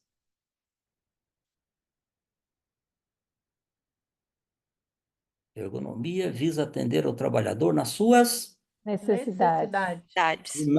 E não nas suas... Vontades. Não nas suas vontades, isso aí. Claro, o primeiro ponto? Então, não caia nessa, que essa armadilha está aí. Querer que você aborde carga de trabalho é legítimo. É como essa empresa, essa entidade agora que me pediu essa proposta hoje. Quer que avalie carga de trabalho. Essa que eu comentei que quando sai alguém de férias, todo o trabalho dessa pessoa vai cair para outros. Então, nós temos que ver se isso é real. Ou se, eventualmente, está se querendo é mordomia. Sim, a ergonomia tem condição de avaliar isso. Atenção, armadilha 2, profissional de ergonomia como bucha de canhão. Bucha de canhão é uma gíria que se utiliza em algumas partes do Brasil, e que é o seguinte, é quando a pessoa não quer se expor e acha um outro para se expor no lugar dela. A gente vai achar muito isso. De vez em quando, nas consultorias que eu faço com o Denis, o pessoal quer que a gente faça alguma coisa, que solte um relatório, quando, na verdade, a pessoa que tinha que tomar uma atitude em relação àquilo, quer que o profissional de ergonomia ponha aquilo no relatório. Não, mas é ela que não toma a atitude que teria que tomar, especialmente atitudes que nós chamaríamos de chamar trabalhadores para a prática correta. Tal, porque acha que, nossa, eu vou me desentender, então, de preferência, alguém da ergonomia que desempenha esse papel de bucha de canhão. Cuidado com isso. Terceiro, problema de relacionamento pessoal. Gente, isso existe em qualquer lugar, tá? Então, atenção O relacionamento, problema de relacionamento pessoal, tá? Uma pessoa, mesmo no mesmo setor, uma não gosta da outra, isso vai existir. Toma muito cuidado com isso, para você não confundir isso como um fator psicossocial organizacional. Então, possivelmente, essas duas pessoas poderiam ser colocadas à frente uma da outra e falar assim, ó, aqui vocês têm que se respeitar, por favor. Agora, vocês. Agora, não vai ser nós, não, porque se quiser que nós, da ergonomia, façamos isso, nós estaremos sendo usados como bucha de canhão, ok? Tudo é assédio. Ai, ai, ai, isso aqui é danado, tá? Então, assim, qualquer carga de trabalho, qualquer cobrança de rigor no trabalho, de pontualidade, de assiduidade, de perseverança, de cuidado. Ah, tá me assediando. Cuidado com isso. Assédio é muito bem trabalhado. O que que é assédio? Então, depois é questão de você estudar. Quinto, confusão entre carga mental no trabalho e risco. Carga mental é uma das melhores coisas que tem. Das coisas melhores que tem foi eu ter preparado essa aula aqui para vocês. Por quê? Porque foi a carga mental. Como é que esse negócio de risco psicossocial impactou na gente aqui, né, Dergo, em mim, Denis? A gente fala assim, como é que a gente vai bolar um sistema em relação a isso? É carga mental, que coisa boa, seu. O problema é sobrecarga mental. Então, você tem que saber distinguir bem o que que é isso. Sexto, generalização da sofrência. Trabalho como sofrimento. Isso é muito cultural, isso é muito relacionado até à religião, né? Você vai verificar que as religiões de natureza, por exemplo, da Reforma, de Lutero, Calvino, elas vão colocar trabalho, né, como a forma de se chegar a Deus. Mas outras religiões, como a católica, vão colocar o quê? O trabalho é o preço que o homem paga por ter cometido o pecado, tá? Então, cuidado com isso. Então, nossa, trabalha muito, nossa, que sofrimento. Não, não. Tira isso de cabeça, por favor. Sétimo, ergonomia panaceia. Ergonomia resolve tudo. Não resolve, não.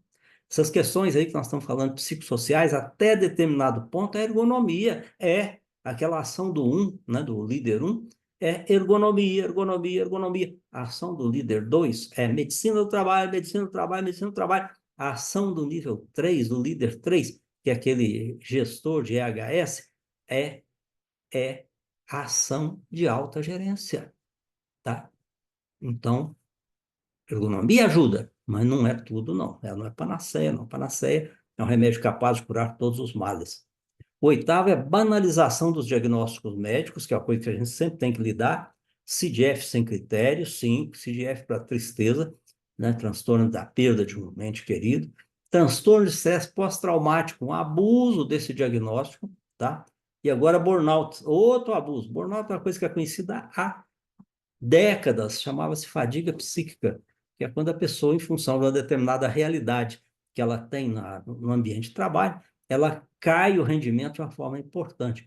Aí criaram um termo para isso, burnout, virando doenças, são coisas complicadas, tá? Que não dá para a gente, pode até discutir daqui a pouco, mas não dá para poder falar tudo nesse momento. E questionários, né?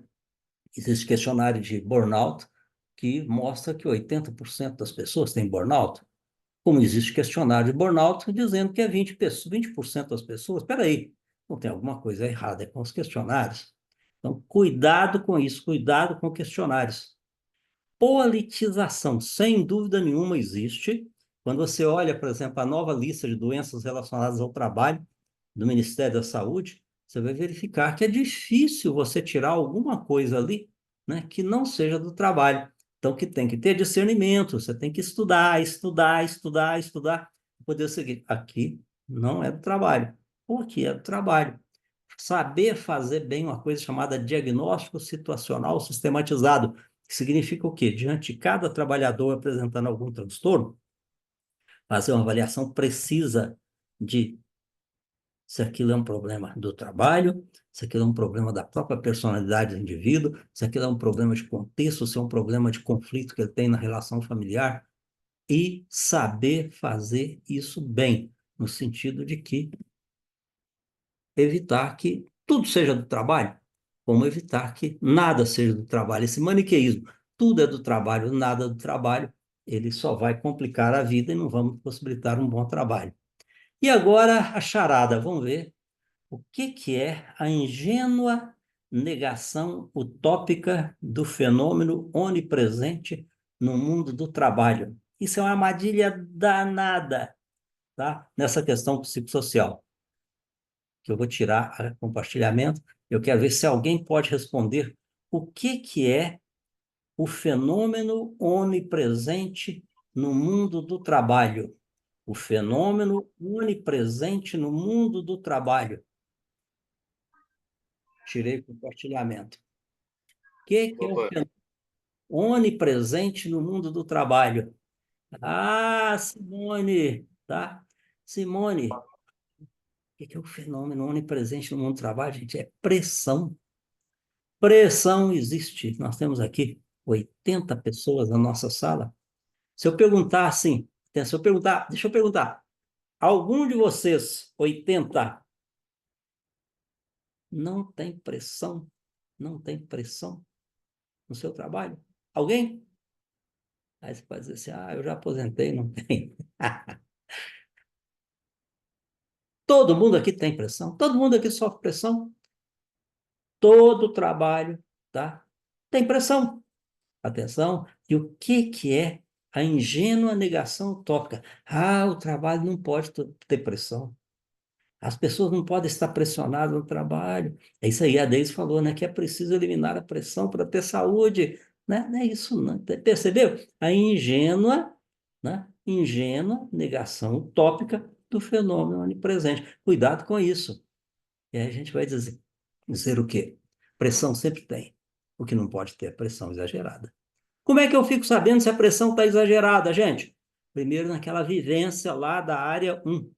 Segundo, é lá na frente da área 2, eu percebendo como é que está o resultado dos testes de estresse daquelas pessoas da área 2, fazendo esse cruzamento. Aí sim, aí eu verifico se tem pressão exagerada. Sim, sim, pode ter. E se tiver pressão exagerada, há que se ter aquela intervenção. E quem é que vai capitanear aquela intervenção da área 3? É o profissional de ergonomia? Estou perguntando. É? É o responsável pela área 1? Alta gerência. É o 3, é o profissional, a liderança 3, é isso mesmo. Mas nós temos que saber fazer, tá? O profissional 3, tá? Saber que naquela área tem pressão exagerada, ter dados para isso, dados do profissional 1 e dados do profissional 2, mostrando que aquela área 1 tem muita pressão. Isso quem vai falar para nós é o profissional de ergonomia, que está se preparando para isso. E quem vai falar que aquela área 1, aquela área G que eu falei, tem muita pressão e as pessoas estão adoecendo, é o profissional 2. Aí o profissional 3, a liderança 3, precisa tomar as providências. Ou seja, eu acho que você chegou à conclusão, né? Nada disso é fácil, tá, gente? Esse é um dos temas mais difíceis que tem em saúde do trabalhador. Agora, ele é extremamente importante.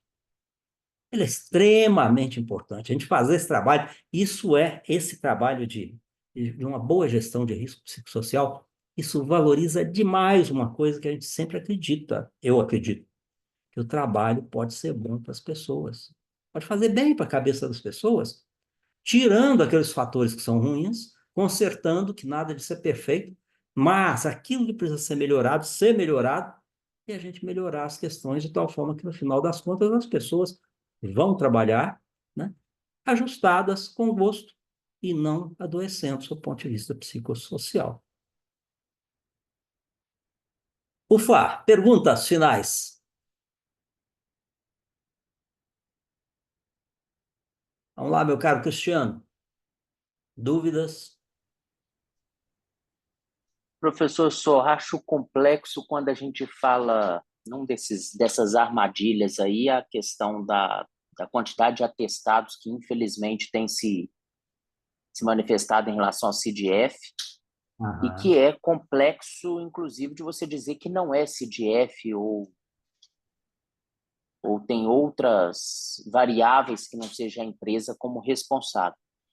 E isso, em algum momento, a minha preocupação é quanto o Ministério do Trabalho, o Ministério Público do Trabalho, não vai levar em conta para dizer que uma empresa está ou não adequado, ou está ou não num ambiente adequado do ponto de vista psicossocial.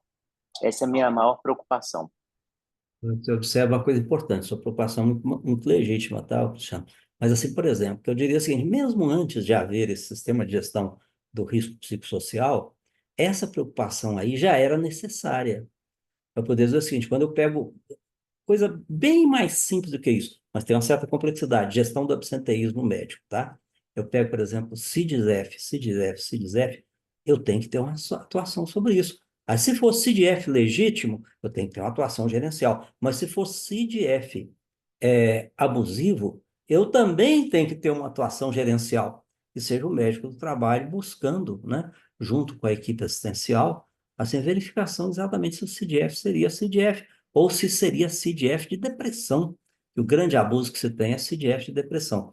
Mas já seria necessário, você tem razão, tá? Agora, perfeitamente, o que você falou é o seguinte, se você tiver, por exemplo, CID-F, CID-F, CID-F, mesmo que você ache que são abusivos, e muitas vezes o são, e você não tem ações em relação a isso, o pessoal do Ministério Público vai pegar no pé.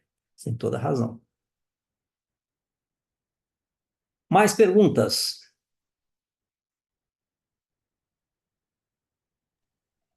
Doutor Hudson, Pois não, quem está falando? é Renata. Renata.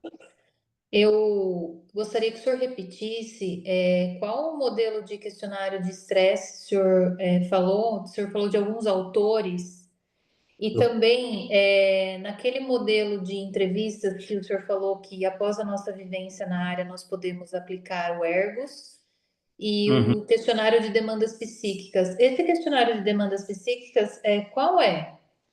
Questionário de demandas psíquicas. Eu vou resgatar aqui, daqui a pouquinho eu te respondo.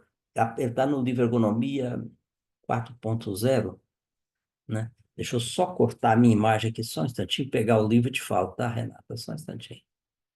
Vou pegar aqui na estante. Ok, obrigada.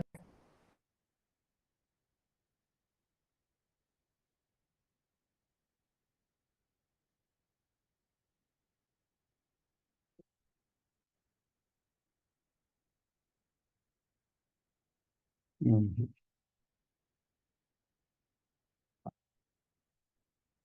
Abrindo aqui Ergonomia 4.0.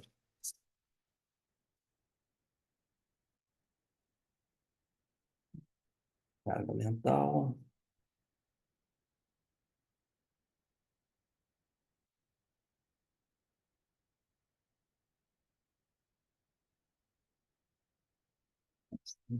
Só um instantinho, Renata.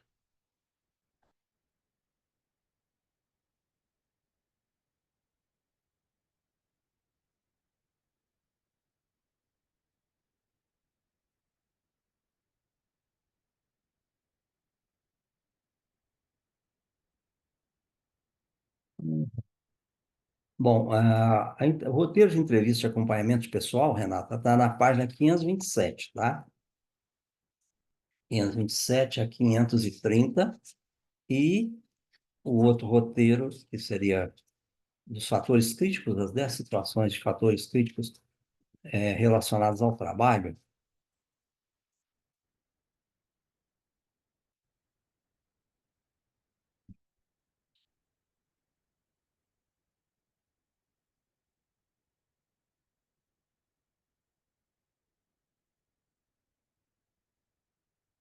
Bom, o questionário de estresse do Luciano Pereira Zilli está na página 567 do livro Ergonomia 4.0.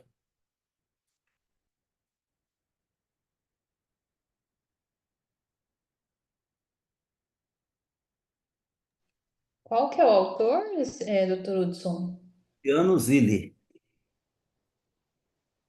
Nossa, eu não E ouvi o primeiro nome dele. Luciano Zilli. Luciano, cortou, obrigada. Zilli. Dos 10 itens que a gente vai ver, se eles apresentarem está relacionado ao trabalho, vamos supor que a pessoa apresenta um sofrimento mental no SRQ-20. Eu vou fazer uma entrevista para ver os 10 itens, página 583, do Ergonomia 4.0. Olha só para vocês verem o que são, Renata.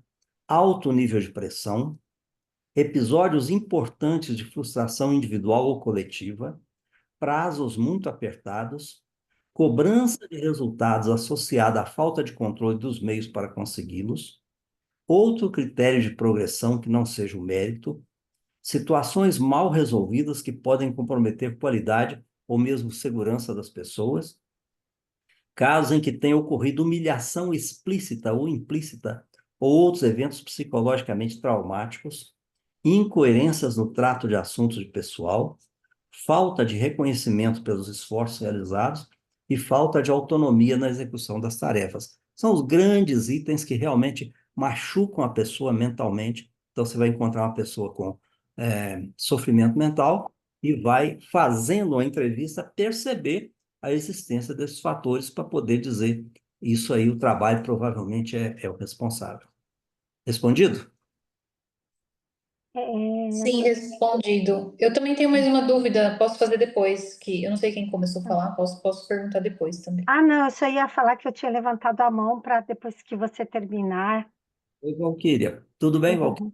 Tudo jóia, doutor. Pode perguntar, Valquíria. Uma das assim, conversas, né, que eu já comecei com os gestores e que eu estou sentindo uma resistência das empresas, e eu acho que válida, e o doutor falou, que para o ergonomista, muitas vezes, para uma empresa um pouco de tamanho médio ou grande, fazer uma entrevista com várias pessoas demanda muito tempo. Por outro lado, passar questionário não é o caminho, até porque os funcionários, eu pelo menos acho que a maioria ficaria, né, com medo de responder sinceramente e tiraria do ergonomista a oportunidade valiosa de perceber durante a entrevista exatamente o que está, o que não está relacionado ao trabalho. Então, essa discussão, fazer entrevista, tenho que ter um número, uma amostra significativa para que eu também perceba aquilo que não é fala, talvez individual ou de um pequeno grupo, é o mais orientado fazer essa entrevista mesmo pessoalmente, mesmo que seja só com uma amostra, porque questionário por um Google Forms vai ficar muito vago. E a colega colocou aqui, muitas vezes não aceito, né, numa auditoria ou até como um documento. E a empresa não vai querer, por o resultado de um questionário do Google Forms, tomar aquilo como risco ou não risco, né? Ô, Valquíria, sua ponderação toda é muito boa, né? E a pergunta é, quando eu faço entrevistas na área, qual que é o meu número de entrevistados? A resposta é até que as respostas sejam redundantes. Ou seja, se eu entrevistei, eu tenho 30 pessoas na área, eu preciso entrevistar os 30? Não, não preciso não. Vou entrevistar 2, 3, 5. Aí o sexto, o que ele falou, não falou nada diferente do quinto, tá? Aí eu vou entrevistar o sétimo, que não falou nada diferente do quinto.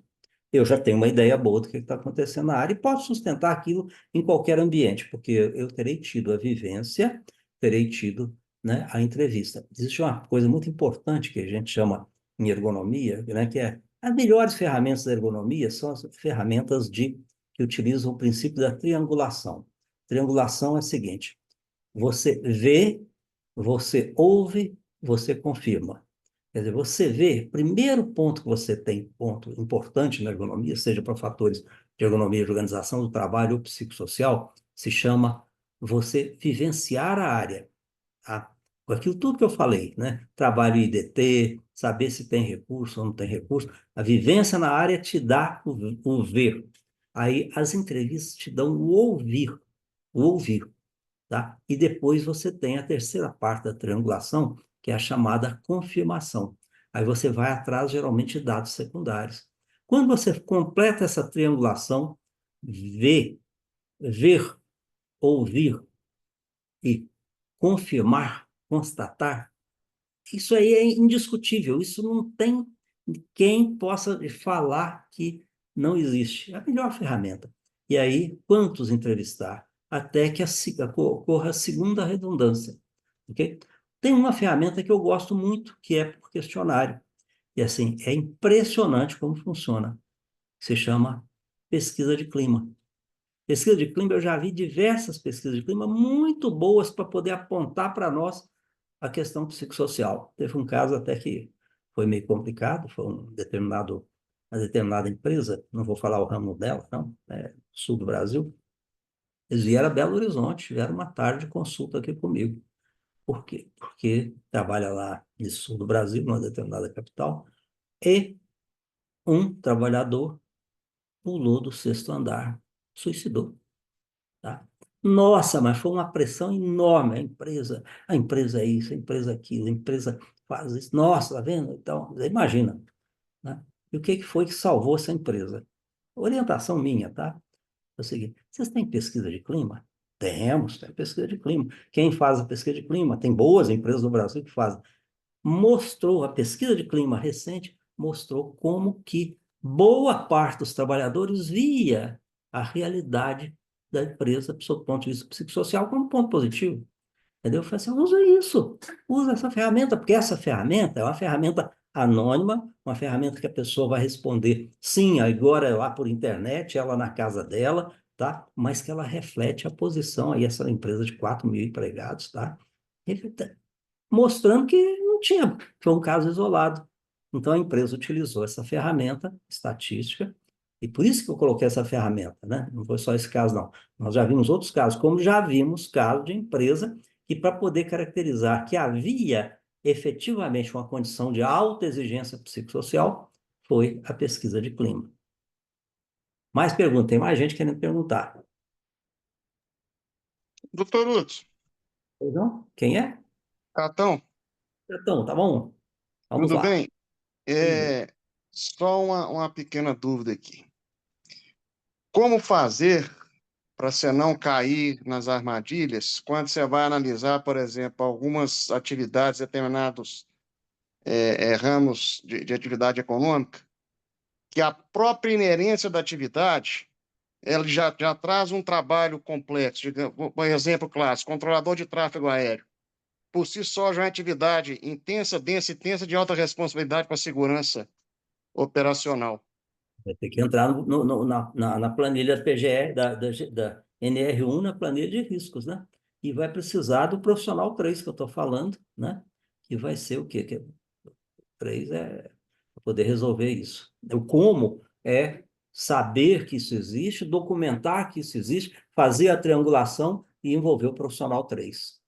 Não tem jeito. Se não houver o profissional 3, nós, médicos do trabalho, responsáveis pela 2, os pobres, os ergonomistas profissionais pela 1, nós vamos ter frustração, frustração, frustração.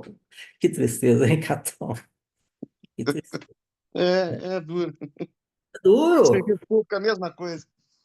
Pois é, por isso que eu estou falando para vocês que essa demanda aí, essa demanda do risco psicossocial, ela é muito importante, mas é saber que nós precisamos da liderança 1, da liderança 2, da liderança 3. Viu, Catão, eu vou dizer o seguinte, a liderança 2, muitas vezes a gente não faz, eu sou médico do trabalho, você também, a gente não faz porque muitas vezes a liderança 2 não faz. Falei mentira, Catão? Não falei. Nenhuma. É. Então, nós vamos ter que desenvolver bastante. Complicado. Então, assim que a gente fala assim, nós vamos ter dificuldade nesse processo todo que eu falei, né, desse modelo todo que eu falei, porque a alta gerência não vai assumir. Muitas vezes quem não assume é a gerência 2, né? Infelizmente, tá? É a liderança 2. Mais gente, mais perguntas. Doutor Hudson, Hein? eu perdi o início da aula porque eu entrei um pouquinho depois, né? Quem E eu é? não sei. Oi, é Renata. Eu não sei se o senhor já falou isso no início da aula. Eu entendo assim, quando a gente olha para a NR1 e ela agora acrescenta que nós temos aí que fazer essa identificação dos fatores psicossociais, Uhum. e toda essa explanação que o senhor deu, que foi maravilhosa, assim, é um trabalho bem extenso, né? É algo muito complexo de se fazer, que necessita aí de uma multidisciplinaridade e diversas frentes. O senhor comentou, por exemplo, eu me lembro aí dos slides, o senhor falou da frente 4 que tem a caracterização dos riscos psicossociais, que é algo que tem que ter muito cuidado com essa palavra risco, né? E quando a gente tem aí o PGR, no PGR indica-se pelo inventário de riscos a identificação ali, a inclusão desses riscos, vamos dizer assim. Como que o senhor entende que nós devemos colocar isso? Por exemplo, os dados da avaliação preliminar e de ergonomia, eles compõem os dados do PGR, que vai ter a matriz de risco, o inventário de riscos e tudo mais. Fazendo uma análise preliminar, juntamente com todo esse volume de informação, eu, no meu ponto de vista, acredito que tenha que ser talvez 2 trabalhos em paralelo, na verdade, né? E só que a pergunta que a gente sempre pelo menos eu, assim, na minha vivência, que as pessoas me perguntam, como que nós vamos colocar isso no PGR? Como que isso vai entrar na avaliação no PGR? Como que eu vou determinar o risco?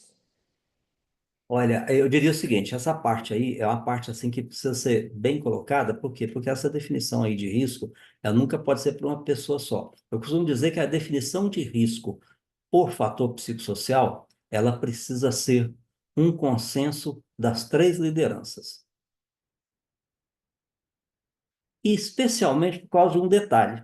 Existe uma situação aí, o Renato e grupo, que existem determinadas situações que são de exigências, mas que são temporárias e que não são risco, tá? A questão de risco vai ser caracterizado mais quando a gente tem assim, uma estrutura geral que leva para o risco. Isso em estresse é fácil. Você falar assim que a questão de definição no PGR de que o fator são 6 áreas, né? Fator qualidade da gestão. O segundo é estresse. O terceiro é risco, fatores de relações humanas e fatores higiênicos. Quarto é modelo de organização do trabalho. Quinto é qualidade intrínseca da tarefa. E sexto é quadro de valores. O mais fácil aí é estresse. Estresse é fácil, não é difícil. Você vai saber pelos questionários, pela estatística de questionários que tem, e você consegue caracterizar muito bem, nem que seja num modelo muito simples, como é o modelo, por exemplo, de Karasek, que é o modelo demanda e controle. Você vai saber que muitas vezes naquelas áreas está relacionado a que as pessoas têm uma demanda e não têm controle, tá? Ou seja, as pessoas têm uma carga de trabalho e não têm os recursos para tal. Então, o do estresse é fácil. Para os outros, eu sugiro que seja uma equipe de 3, tá? Para poder definir. Mas uma vez, não é para negar, não. É para poder definir com muita certeza. Porque na hora que a gente disser não há risco, não caracterizo como risco, não caracterizamos. Mas quando disser aqui está caracterizado o risco, está caracterizado. E que precisa ser feito, precisa. Porque muitas vezes essas situações de estresse, elas são muito frequentes no modelo geral de que muitas vezes os supervisores, os gestores, não têm os recursos para as atividades e para as demandas que lhes são cobradas. Isso não é difícil definir. Mas o restante, muitas vezes, o é, Renato. Por exemplo, uma questão crítica para poder ser levantada, que não é difícil. Por exemplo, definir risco de psicossocial em linhas de produção não é difícil. Você vai ver, por exemplo, posições estranguladas, você vai ver posições em que a pessoa está com a taxa de ocupação muito alta em relação ao que poderia estar naquela função. Você vai perceber que o quadro de pessoal não está completo, tá? E aí a pessoa está se trabalhando com excesso de horas extras. Então, em linhas de produção não é difícil, entre nível gerencial não é difícil, tá? Mas em relações humanas é difícil. Em modelo de organização do trabalho, muitas vezes não é difícil, mas aí consenso. Mais perguntas? O Muito bem. professor, Quem é? Manuela, Manuela. Lá só de uma Recife. Manuela de Recife? exatamente, professor. O que eu sinto falta é um pouco de considerar a individualidade do sujeito, sabe? Porque pessoas fazendo a mesma coisa, elas estão expostas a conceitos de vida diferentes. Então, se nós dois trabalhássemos na mesma atividade, fizesse a mesma coisa, isso podia repercutir de uma maneira em mim e uma maneira em você. Dentro de uma linha de produção, eu tenho um posto de trabalho semelhante. Não estou considerando nem a habilidade do operador, mas a forma com que talvez ele encare aquela operação um e outro é um pouco diferente.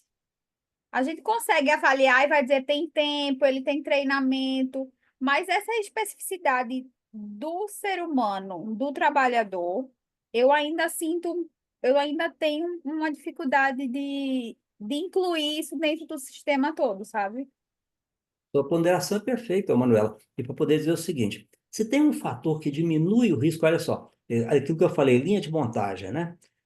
Muito bem. Linha de montagem não é difícil definir risco psicossocial. Né? Por quê? Porque você tem ferramentas importantes. Né? Por exemplo, um just-in-time, muitas vezes, ele pode ter fatores muito, muito complicados. Mas se você tiver um just-in-time que trabalha com um certo buffer de produto pronto, e o buffer é razoável, ele deixa de ser risco psicossocial. Um just-in-time que você tem, por exemplo, isso da entrega um just-in-time da entrega do produto, um just-in-time no estoque de material que chega para você fazer a montagem, tá? Que alguns itens críticos têm uma tolerância maior em relação à hora que aquilo tem que estar na empresa, deixa de ser risco.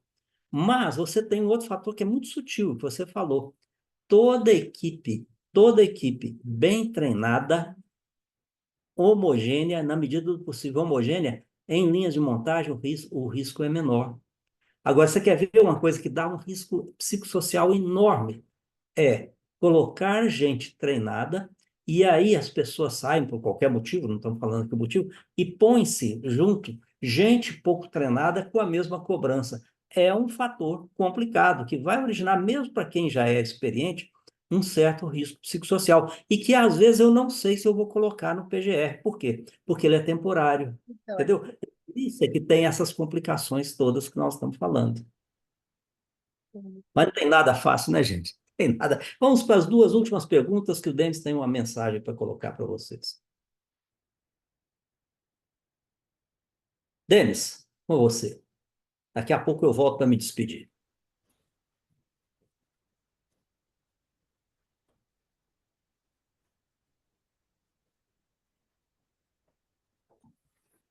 Então, para a gente encaminhar para a finalização dessa nossa reunião, estamos com 70 pessoas aqui na reunião. Então, primeiro agradecer a presença de todos e dizer que, bom, quem que fez uma pergunta aqui no chat, foi a Deise Pinheiro. Ela fez uma pergunta bem interessante, perguntando se a Ergo vai ter algum treinamento esse ano voltado para riscos psicossociais. Então, olha que coincidência, Deise.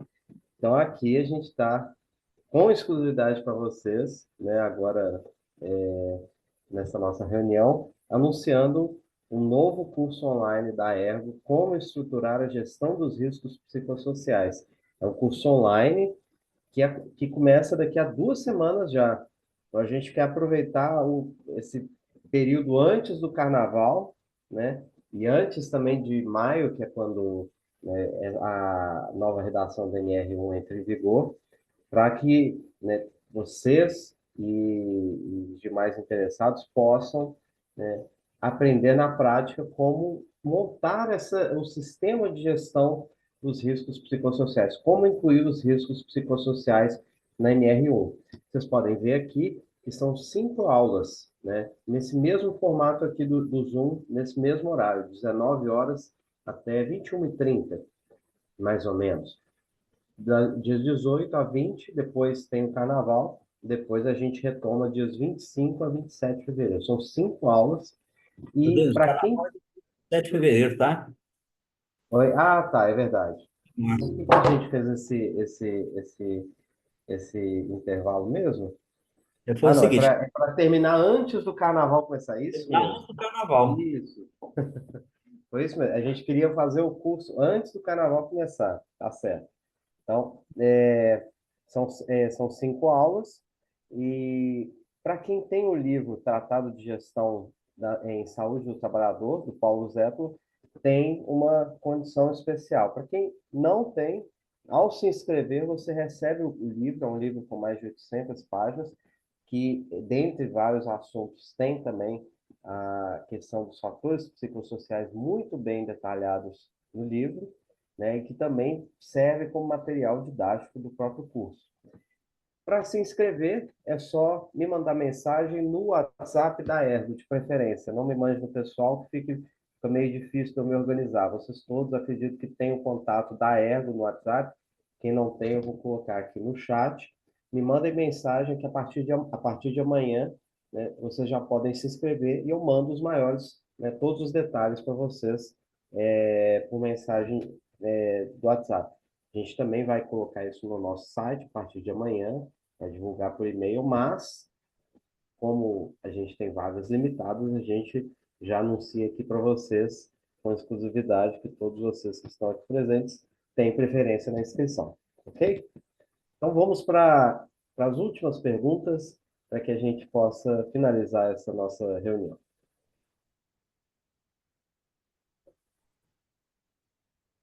Não?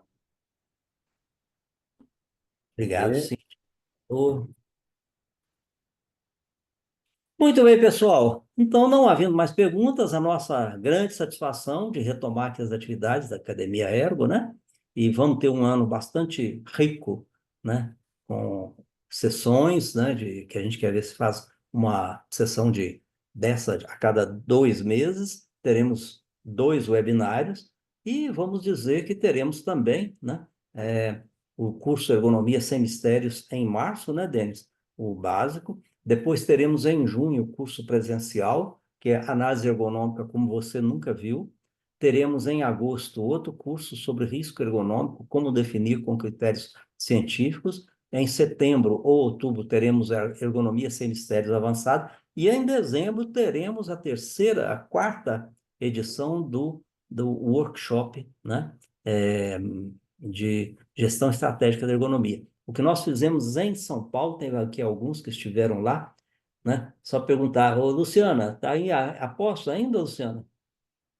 Quem mais que esteve emÃo Paulo aqui? Estou sim, doutor.